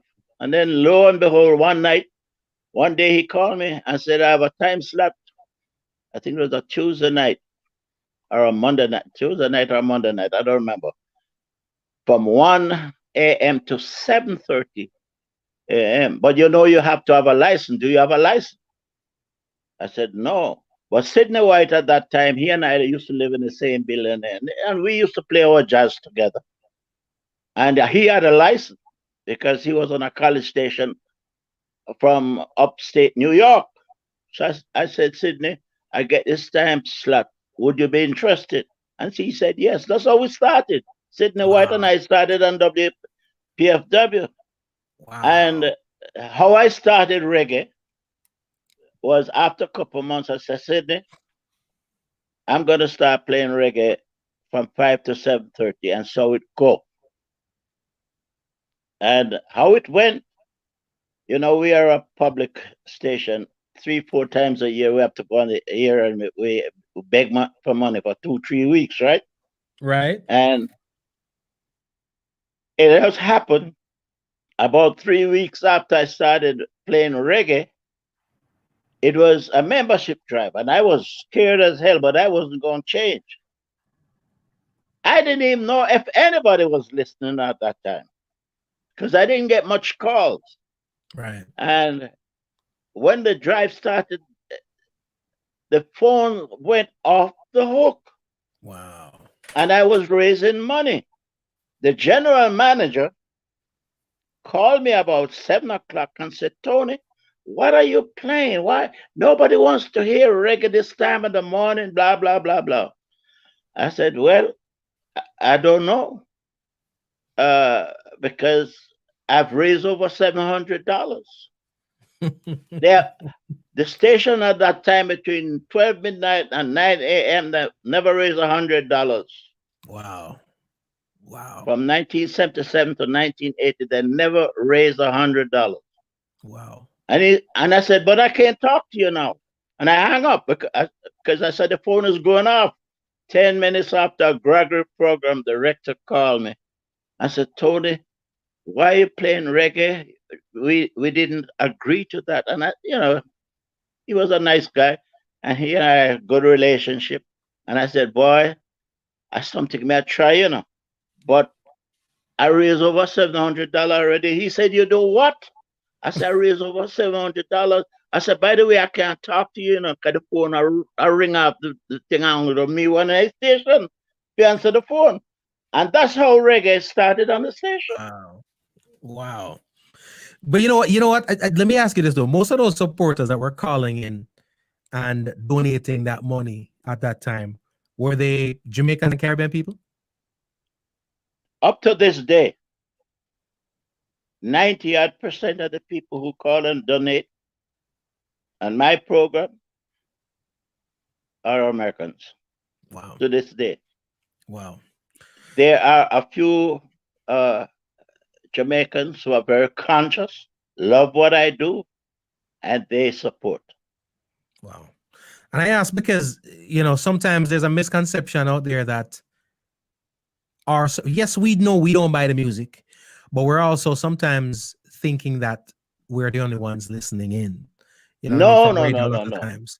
And we're not. Most people who are dialing to that radio, are not the people who the podcast and so forth. I get everybody, a lot of people outside of our communities. No,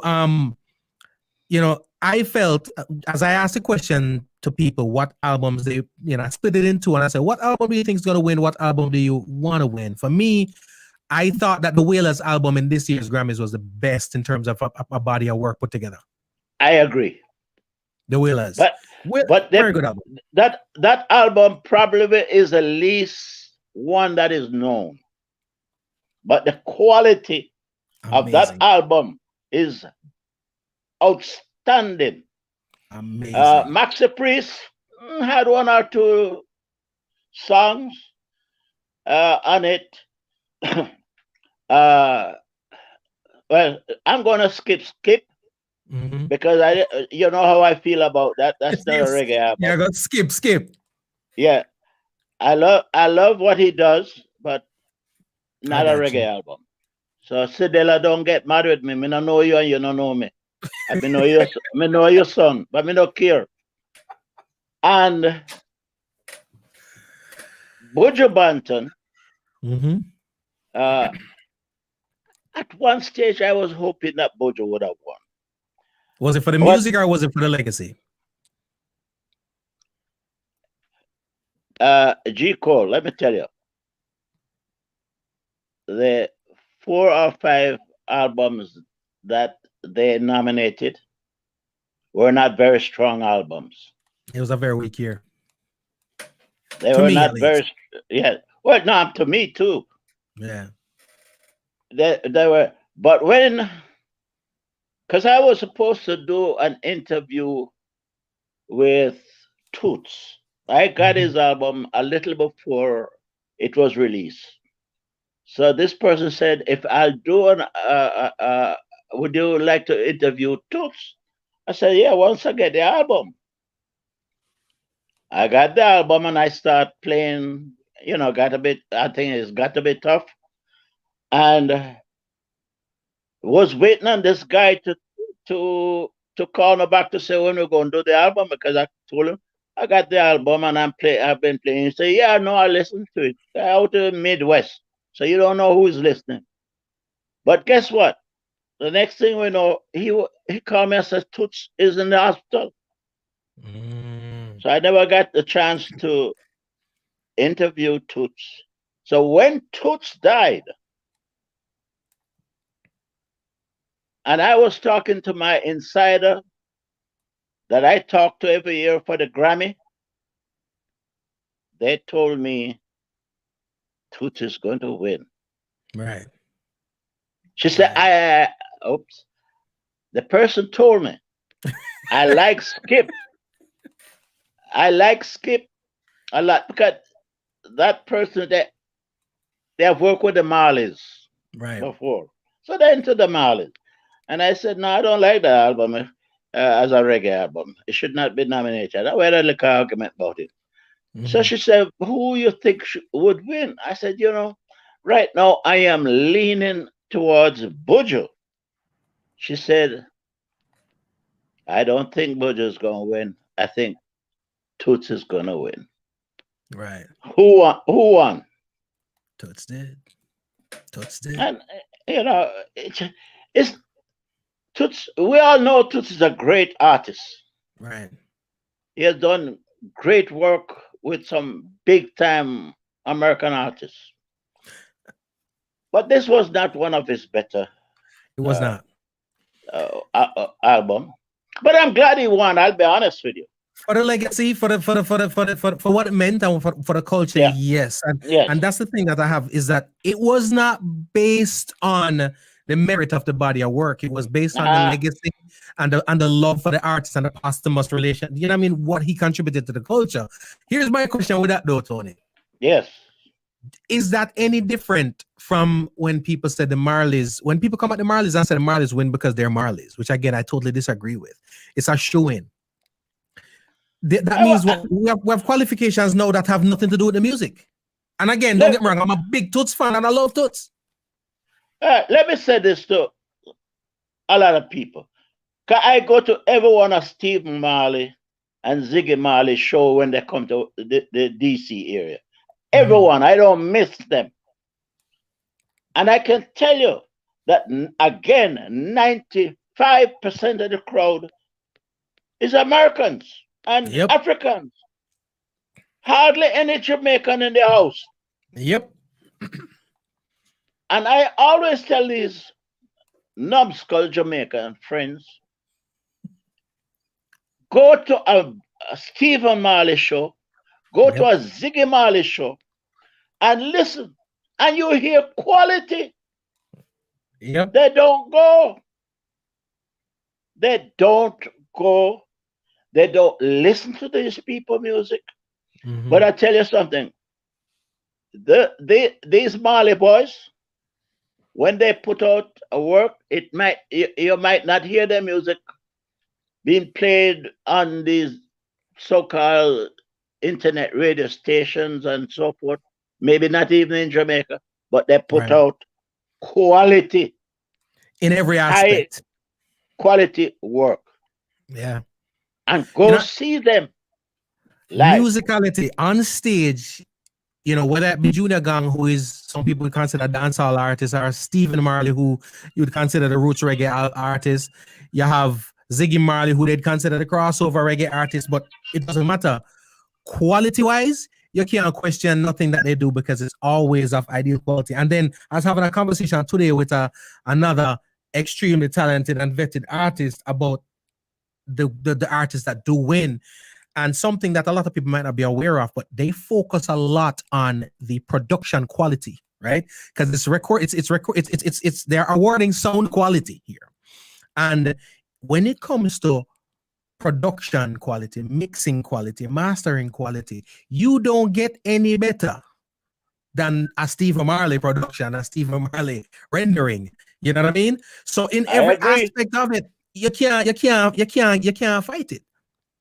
I agree that they do wonderful works, and I will never take that from them.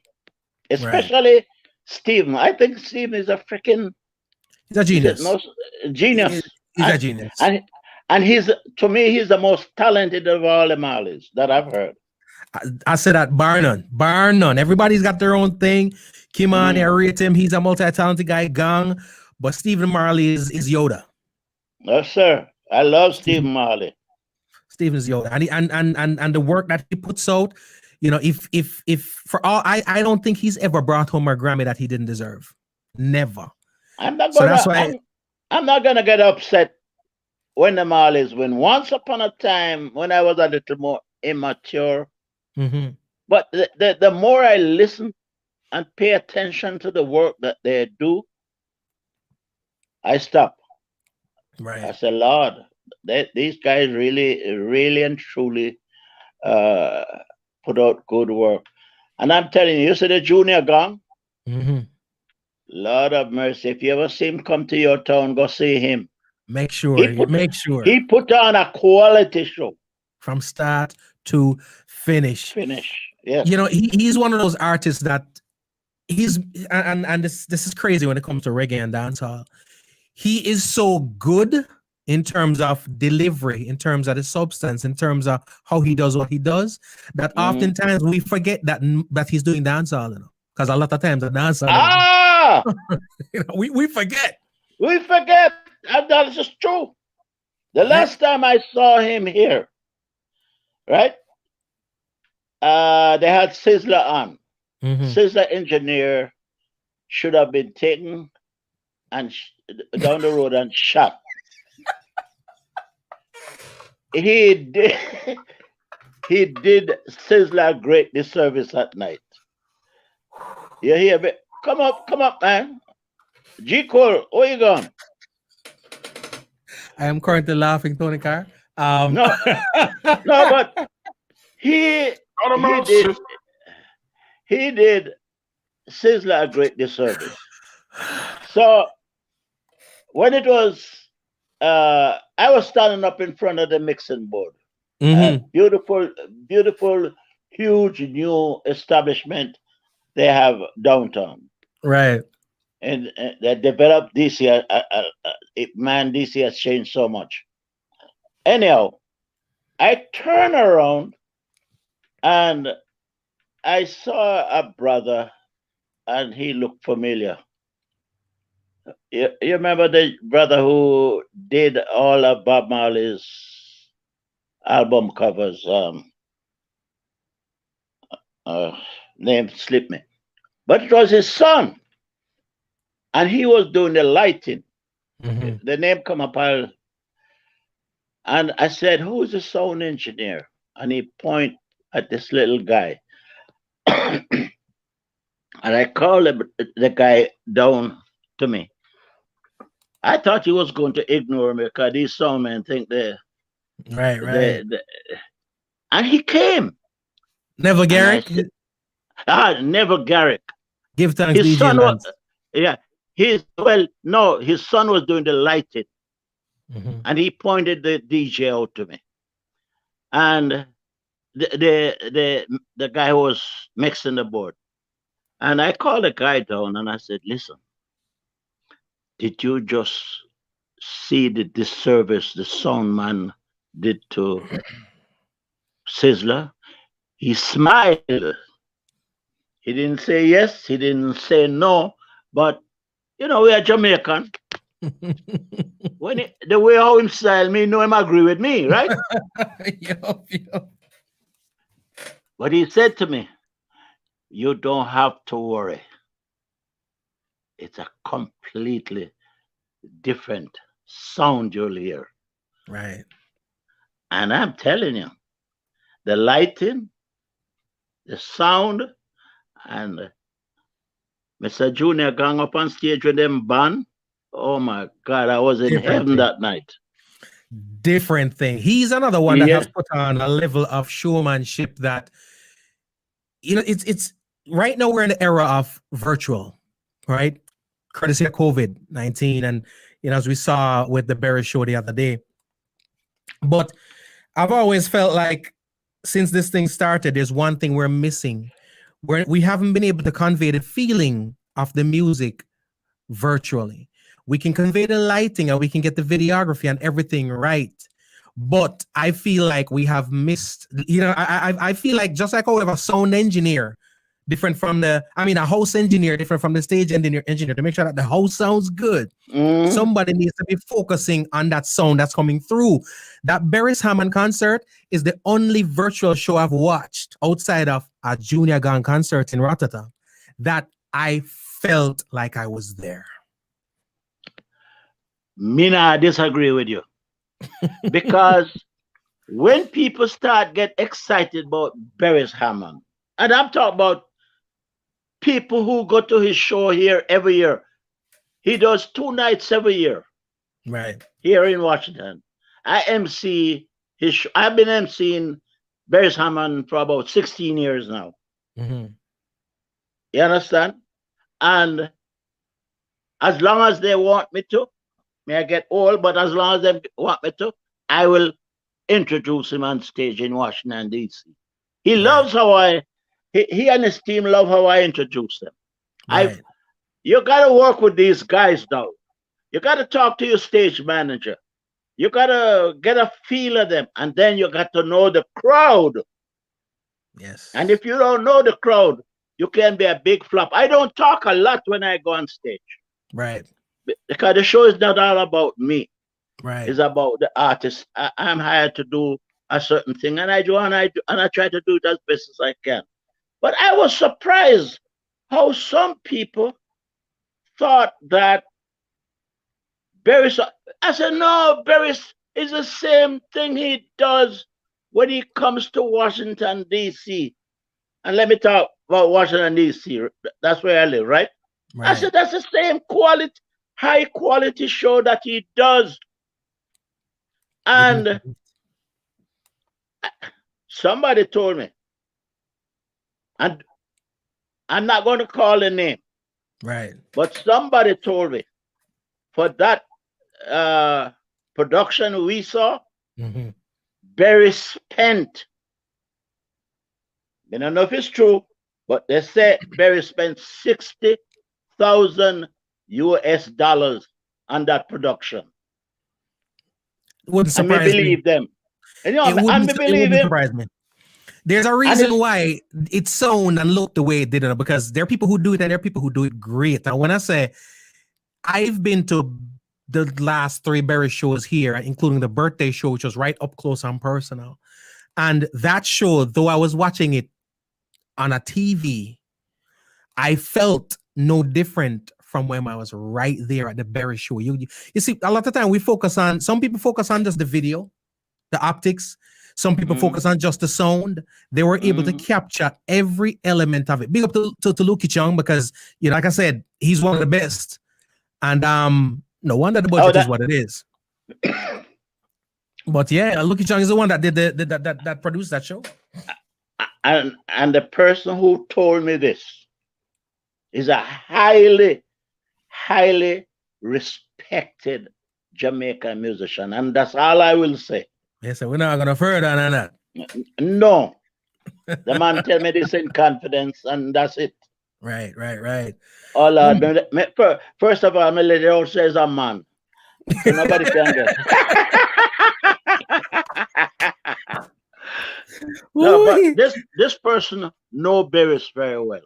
Right. And he said, we were talking about it.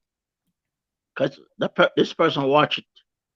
And I was even saying, maybe you guys should do the same thing. And he said, you know that thing costs Barrett a lot of money. I said, what kind of money? 20,000? He said, you're mad? 60,000. Wow. I said, Jamaica, that can't be Jamaican dollars. I said, no, I'm talking about US dollars. Wow. And that is why we saw what we saw. Yeah. You can't charge just like, yeah, that's just yeah. A couple times at outdoor shows here that I was running, Bojo was there. It's the same thing they do. He bring on Bojo, and Bojo bring him on to do his thing. And I was expecting that, and I was expecting Marcia Griffiths. Right. I wasn't expecting popcorn. That was a But surprise to many, including me. yeah, I think it was a great move, and they have a new record. Then the song was recorded, was produced by Shane Brown. That just sent it to me, so I'll be playing it Sunday night on my show. So that's a good move, and I'm not a big fan of Popcorn, and I heard that Popcorn was the one who suggested Wow. that they do a more religious kind of thing, which again surprised me. And he has a couple others like that, and he has the one at Dre Island. You know, there's one thing. I've had conversations with people like Barrett, some people like Marcia, and it's not just about capitalizing on the younger audience, but they do have an affinity for working with and nurturing the younger audience, right? Whereas some of the OGs, and you can tell me this because I feel like the relationship with the older people in the industry and the younger people are a little tainted. And I've heard a lot of the older people say, well, the younger people don't have the respect. They ain't got to this, they ain't got to that. But as I have the conversation with the younger people and the older people, I find that the youth have a lot more respect for the elders than the elders have for the youth. A lot of times. That is so true. Have you seen that? Yes.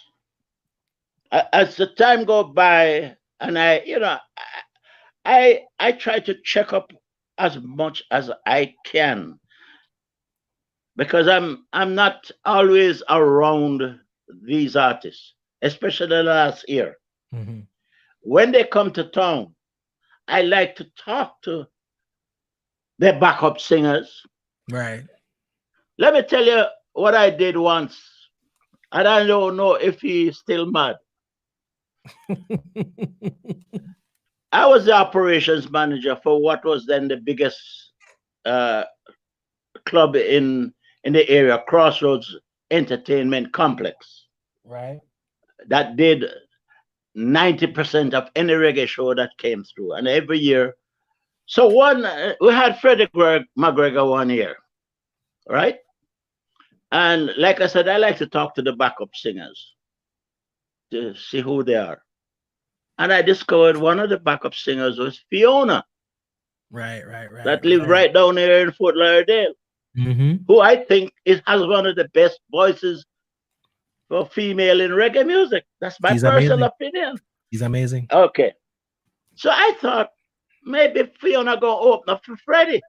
Now I was the MC, so of course we go find out how you don't want the thing go blah blah blah blah. I always do that. And I didn't hear no Fiona, but we have to do exactly what I want. At the end of the show, which was a nice, Freddie always put on a hell of a good show. Absolutely.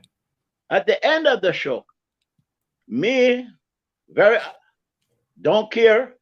I said, ladies and gentlemen, blah, blah, blah, thank you, great show, blah, blah. But guess what? For those of you who listens to my show over the years, know that I usually play a lot of women. And one of those women are right here on stage with Freddie McGregor. I'd like for you to just give her a big hand. I said, Fiona, come on out. Wow. And Fiona came back, right? Wow. So I introduced Fiona again, and while she was talking and said a few words, I turned to the band and I said, you don't know anything with Fiona, you don't know at least even one tune. Whether they knew or not, they couldn't play because they're hired by Freddie. Right. And Fiona turned to me and said, don't worry, I can handle it. And I'm telling you, Fiona tore down the place with one a cappella song. Wow. She's amazing. And you should have seen the look that Freddie gave me when I come out for the stage. He never said nothing. But me know him did vex. Big up yourself, Freddie. But he never said nothing. Right. But I believe,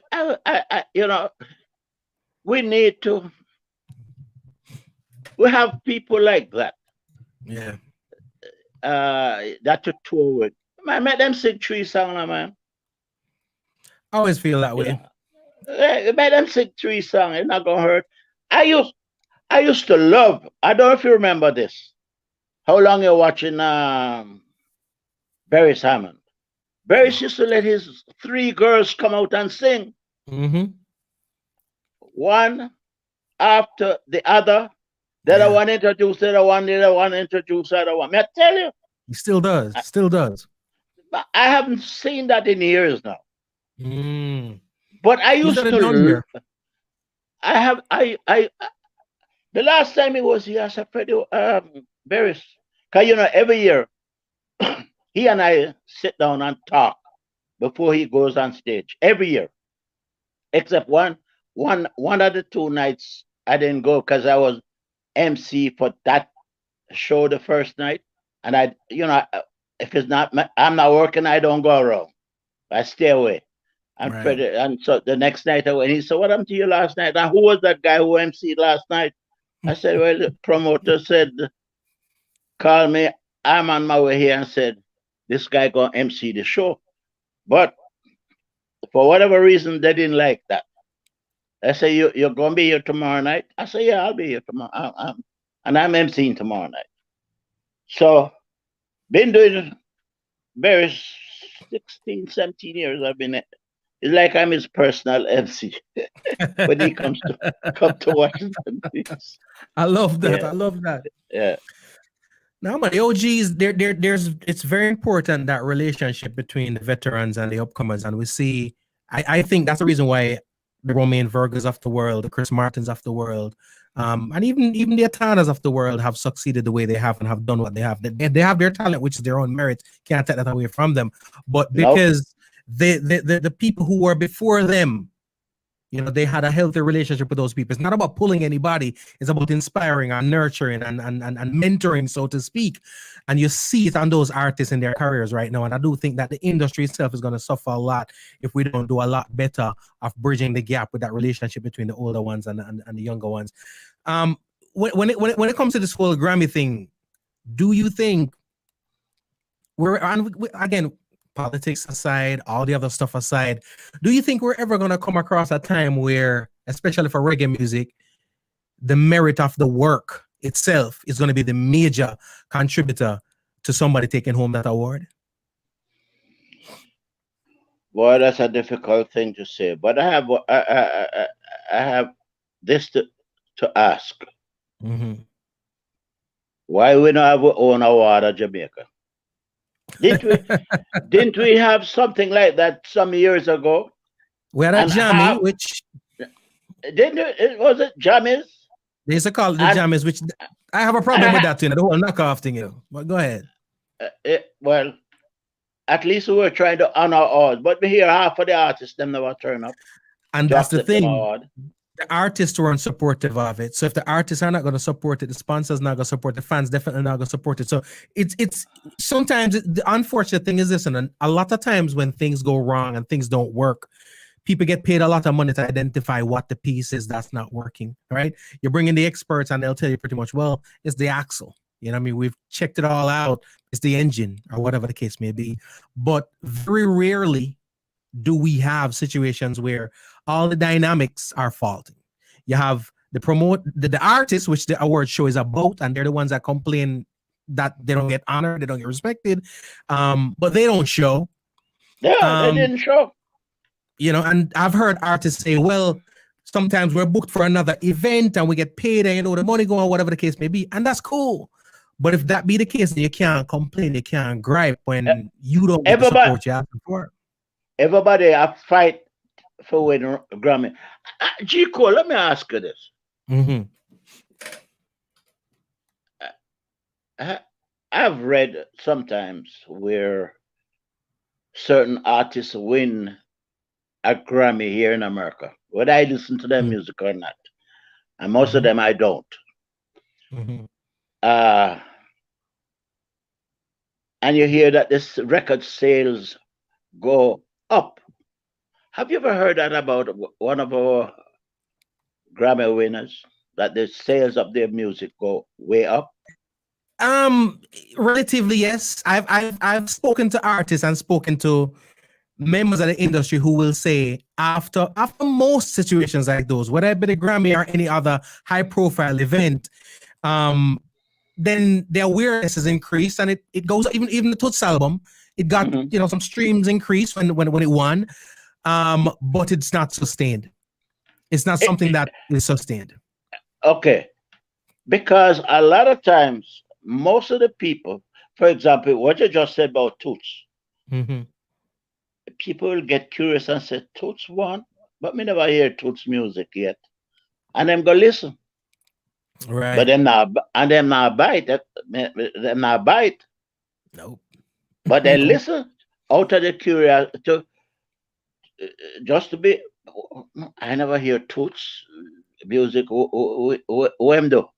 Right. Me only hear in festival song. Who them do? Right. So that's true. I'm hoping, because I'll be honest with you, I have no complaints about the first 5 to 7 winners of the Grammy. From Black Uhuru, Shaba. Right. I have no complaints.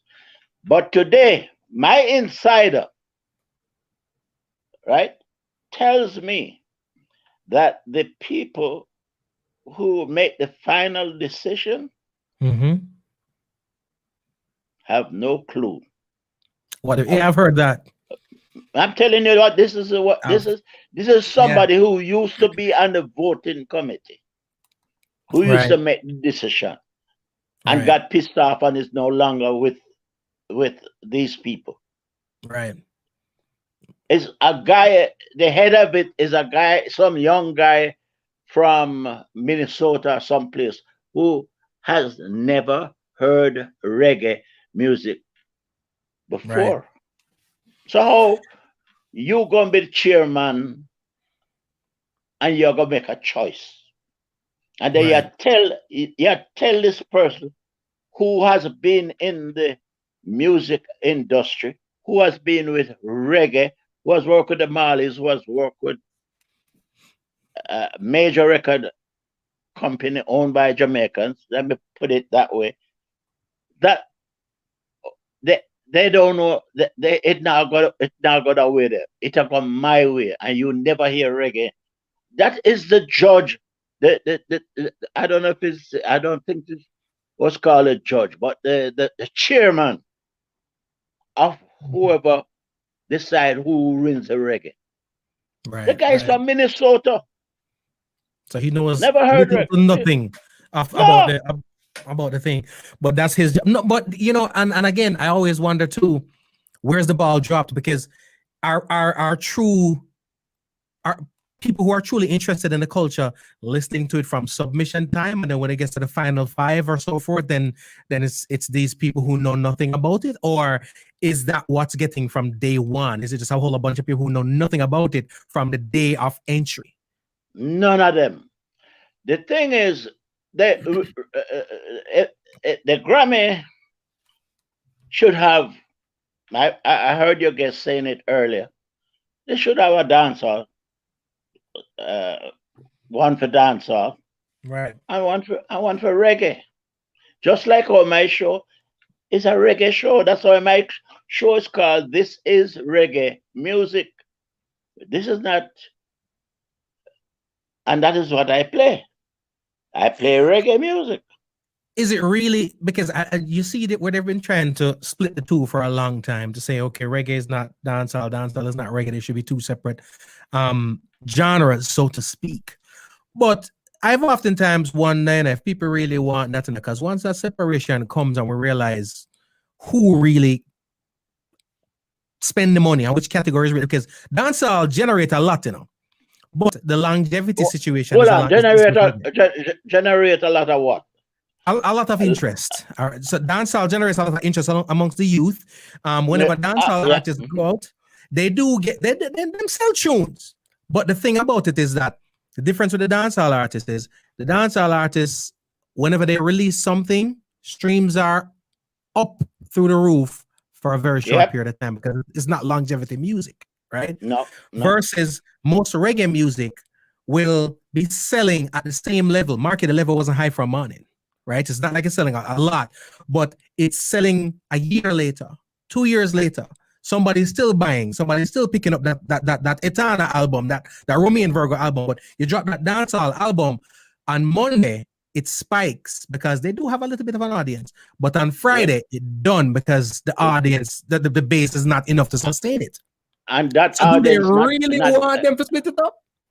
I don't know. I don't know.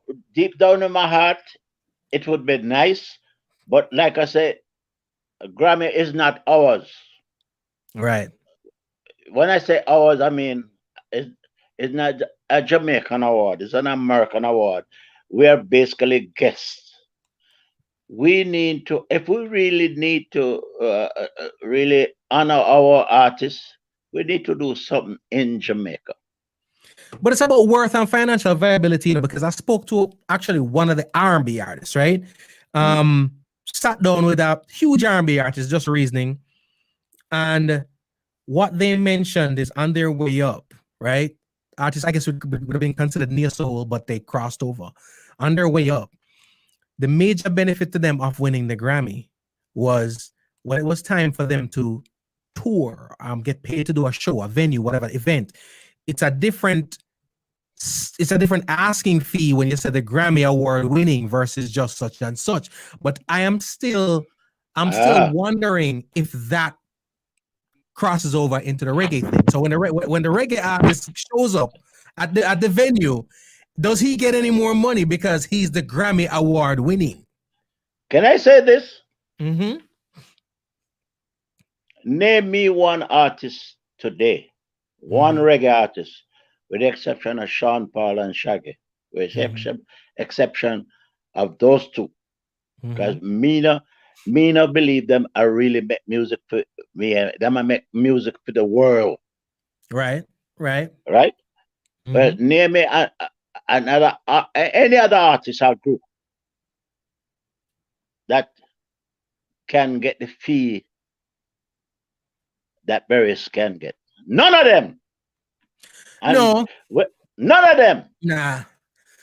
And you know, the major reason for some of those things too is Barrett by himself could pack the venue. Thank you. It's kind of allows for him to command more, whereas some of the biggest names in when I was talking to Freddie, I told him that I think he's what we call a safe draw. So your Mars says, your Barrett is, and Barrett is at the top of it, but I'll put him in there too. Freddie's in the local sphere here would be considered a safe draw that them can bring out the crowd to the venue. Most of the biggest names that we know in dancehall and even in reggae, you're going to have to put 5 of them or 6 of them on the bill in order to fill the venue. And even then, you're going to... It's a struggle. It's a struggle. It's a struggle. I tell you, I was involved with promotions for a long time around here at the Crossroads, right? I was involved for many years. And I'm telling you, the only time, and the owner and I used to sit down, and he would tell me who he can get a contract from or blah, blah, blah. But I have these, and he will name 3, 4 other artists. I need to make up my mind about at least 2 of them.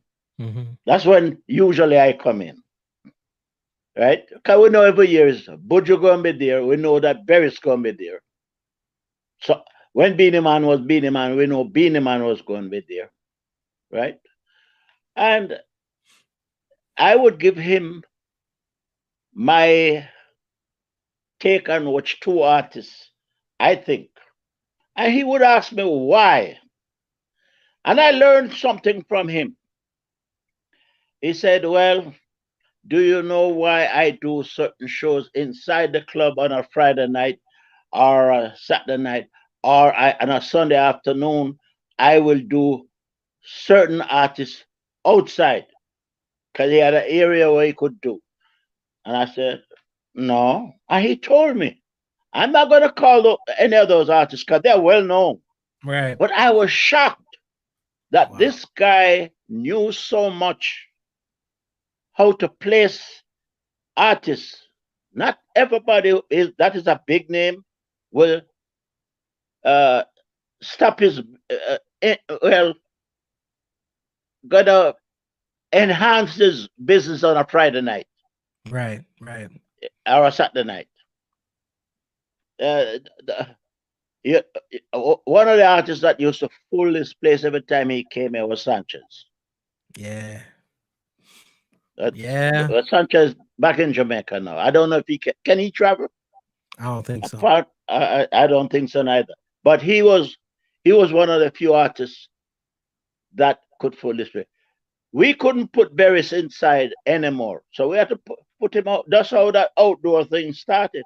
Right. And Dara Tompkins, a young lady who does great work over the years here in Washington with reggae music.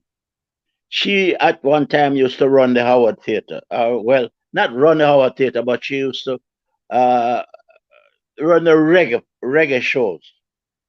And we had Barrett here, right? Barrett's show was sold like 2 weeks before. Mm-hmm. People vexed. So she and I said to her, talk to these people, man. Barrett can fill this place 2 nights. Barrett could maybe fill this place 3 nights. We're talking about a 1,500 to 2,000 capacity, the Howard Theater. I'm not sure how much. Right? Well, Barrett sell out every year for the last 8-10 years, every night. The Wednesday night is big, the Thursday night is bigger. Right. And we have that here. It's the same thing. When Barrett's in Fort Lauderdale, it's multiple nights, it's sold out nights, and it's sold out long before the show. And again, some of your biggest names, because the thing is too, you have some artists that they may not be, if you look at how the music transcends internationally too, that may not happen in Europe, It may not, but anywhere the diaspora is, because we always talk about the support and the support from Jamaicans and so forth. I'll tell you this, there are certain artists that Jamaicans and the diaspora keep up there. Barrett is one of them.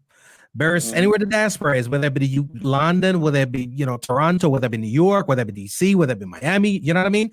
The Barrett is off the world. Fred is off the world. It's not necessarily the same thing in certain other aspects where certain other artists can probably, have an impact. The Marleys per se, you know what I mean? But right now, I tell you this, Stephen Marley in Fort Lauderdale is not going to draw what Barrett is going to draw in Fort Lauderdale. As much as I'm an artist, it not gonna happen, Whereas probably if they're in Rotterdam or Germany, maybe Stephen gonna draw more. California, perhaps too. Stephen would probably draw more than our Barrett, but we have to give it off. We have to take our hats off to a person like a Barrett Salmon, because when we use the words living legend, I don't think there's many other people we could use that for, accurately speaking. You know what I mean? What about a man like a Barrington Levy? Haven't seen Barrington Levy live in a hot minute. Barrington Levy is a great artist, but I personally think Barrington Levy has done more harm to himself by his behavior, from what I've heard and the little I have seen while I was involved with the Crossroads, when he walked off the stage. When I went out and talked to him, he told me the band did it. I said, but it's not our band, it's your band. I said, go back and work with it, man. I said, the people, them love you. Because I tell the band, keep playing, let me go find out. When he went back on stage, the band was playing their music, right? Tearing up the place. The people love the band. I don't think that they miss Barrington Levy. And I turned to him, Barrington, and I said, see, the people love the band. Just go back out there, man. Many of them got introduced. Just walk back out there and do your thing. So his reputation. He has a bad reputation. I understand. Wow. That was the only thing that I had with him. But I've heard other people who tour a lot, soundmen, bandmen. They don't have much nice things to say about Barrett and Levy. They say he's a hard person to work with. I hope a lot of our artists can do better too, because that's a story that resonates too much and too hard when it comes to many of our artists. Many of the people who we love and adore their work. And we might have caught them one time in their good element. You know what I mean? But for what they do on a daily, they have that kind of a reputation, and it kind of unfortunately hinders the progress of a lot of the other artists too, who are capable of doing great work. But it's like a broad brush. It's like, I remember a time when I was in Europe, and it was coming close to that era where they were now creating their own bands over there and telling the artists to come work with either tracks or work with their bands. And it was primarily because a couple of artists, which I won't call any names, had gone over there and had created like havoc, just being very, very difficult. You know what I mean? The band is 6-piece. They got 12 people. Some man that carried a spoon and pot. You know what I mean? And that's and high demands and just not necessarily being easy to work with, and it has damaged the industry a lot. Tony, we have to go sit down and do one of them things where I got 2 hours or so for it for you. I got to roll. You know, realize I'm way past my time. I just realized that too, my friend. Listen, guess who had called me while we were talking? Stan Smith. I got a call too. I don't know what Stan want come on. I mean, I don't know. But I don't know. I don't know we'll do another one, man. But listen, we'll do another one. It was a pleasure talking with you. Thank you so much. See him. People can listen to my show down in Florida, right? I'm on about 5 internet stations, but I'm on Reggae Global Radio down in Florida, right? On a Sunday night, 10 p.m. to 12 midnight. Nice. For the rest of March, I didn't do my show last week. I took off, but I'll be back this week. A lot of women during March. I always play a lot of women, but a lot. I'm playing a little more women music this month. Pay tribute to all women. You know, I love my women. Gotta. Yeah. And we appreciate you, man. Yeah, one of these days, I'm going to surprise you and come down to Florida, because I need to meet a lot of you people.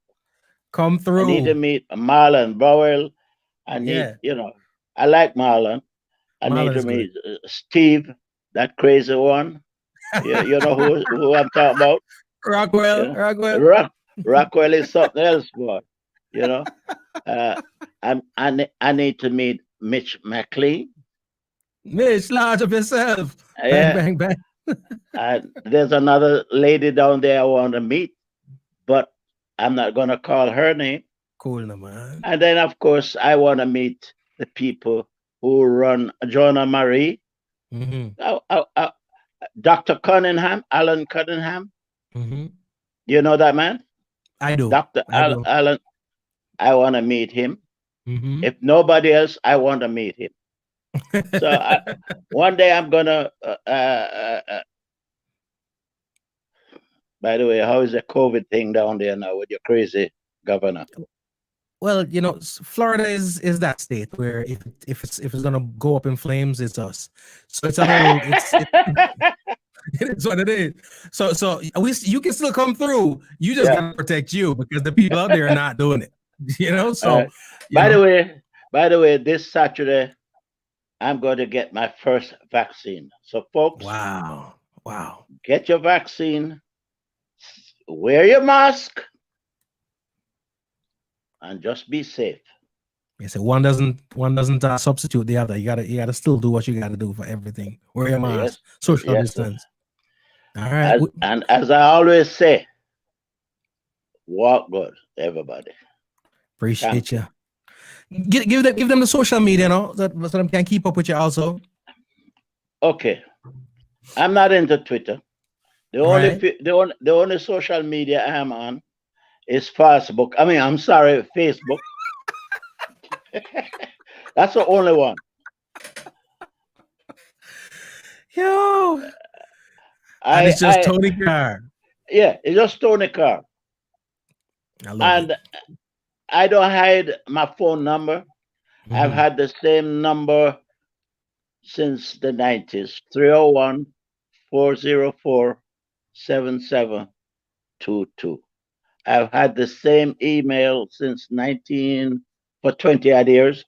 It's Tony Carr 189@gmail.com. Hit him up. Ladies and gentlemen, it is Tony Carr. Hit him up. And of course, we look forward to come through. My brother. What good year, sir. Thank you so much. You too. And we'll catch up real soon. And anytime it's you Tony want Carr. I'll come back. Yeah, man, absolutely. We're gonna do it, and we're gonna get Stan on, and we're gonna make trust me, a showdown. Hey, with me and Stan on, it's trouble. That's my good buddy, you know. We argue a lot about music. Right. When I say argue, we mean argue. We don't talk. We argue about music. He has his views, I have mine. But we remain friends. That's what it's about. Straight love and honor. What good? I'm about to get up out of here, and we'll resume this another time. Almost an hour and a half. It's been a minute. It feel like 40 minutes. What good years? I'm gone. My brother, be good. Ladies and gentlemen, Mr. Tony Carr. All right.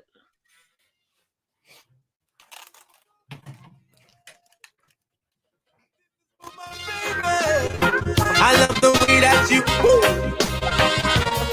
And in times like these, when the world is so cold. I gotta roll up out of here, ladies and gentlemen. Again, thank you so much for rocking out with me. My sincere apologies for the choppiness. All right, we'll blame Comcast. They got some issues going on outside, but y'all stuck in it and listened and had a good time with us, and I appreciate it, man. It means a lot. Trust me. This is yours truly, G. Cole. It's called Heart of Gold. The album's called Ocean Reels. It's G. Cole and the Raps and Kush Band. This is what I want you to feel. No call the reference, make a move and seal up the deal. Whoa, you got my heart to beat.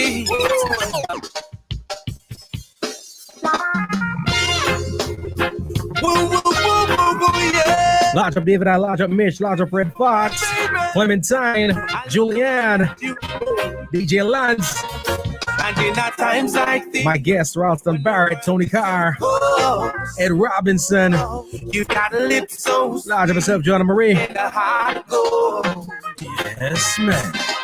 Sometimes I find myself I stop and just stare in your eyes, and then I catch myself and I realize that you're a beacon shining bright in my life. And I just send you to me, so I'm gonna make you my wife. Nothing I wouldn't do for you, baby girl, and that's real. Princess Myra. Happiness is what I want you to feel. No call the reverend, make a move and seal up the deal. Clementine, you good? You got my heart to beat right out of control. And when you smile at me, I see right to your soul. EK. And in times like this, thank you so much, Mitch. So cool. Appreciate you big time. You got lips so lovely. EK, thank you for joining us, man. Appreciate you. Girl, our future looking very, very sunny and bright. I know sometimes, girl, we fuss and we fight, but then we make up by the end of the night. Noah, lodge up yourself. Donna. And anything you want from me, baby, you just say the word. I'll never give you all the things you deserve, but I'ma love you till hey, Pearly. My word. Saray. Look at my heart to beat. Beverlyn was popping. Hope, how are you? Control. I gotta roll. And when you smile at me, I see right to your soul. Right to your soul. And in times like these, when the world is too cold, you got lips so sweet and a heart glow. I'll give my loving to you only. It's you and I for the rest of my life. For the rest of my life. and I will never leave. I'll see y'all tomorrow, 1 p.m. Eastern Standard Time for the midday link up, all right? Talk about your vibes, all right? I'll see y'all, man. Nakikinig sa música Homegrown with G. Cole. Estás escuchando Homegrown con G. Cole. 您现在正在收听的是 Homegrown with G. Cole. You're listening to Homegrown with G. Cole. You got to look so sweet in a hot cold. Sometimes I find myself fast up and just a stare in your eye. Give thanks, Neil. Then I catch myself in Appreciate you. The jury being shining bright in my life. I just send you to me, so I'm gonna make you my wife. Nothing I wouldn't do for you, baby girl, and that's real. Cause happiness is what I want you to feel. No call the reverend, make we make a move and seal up the deal.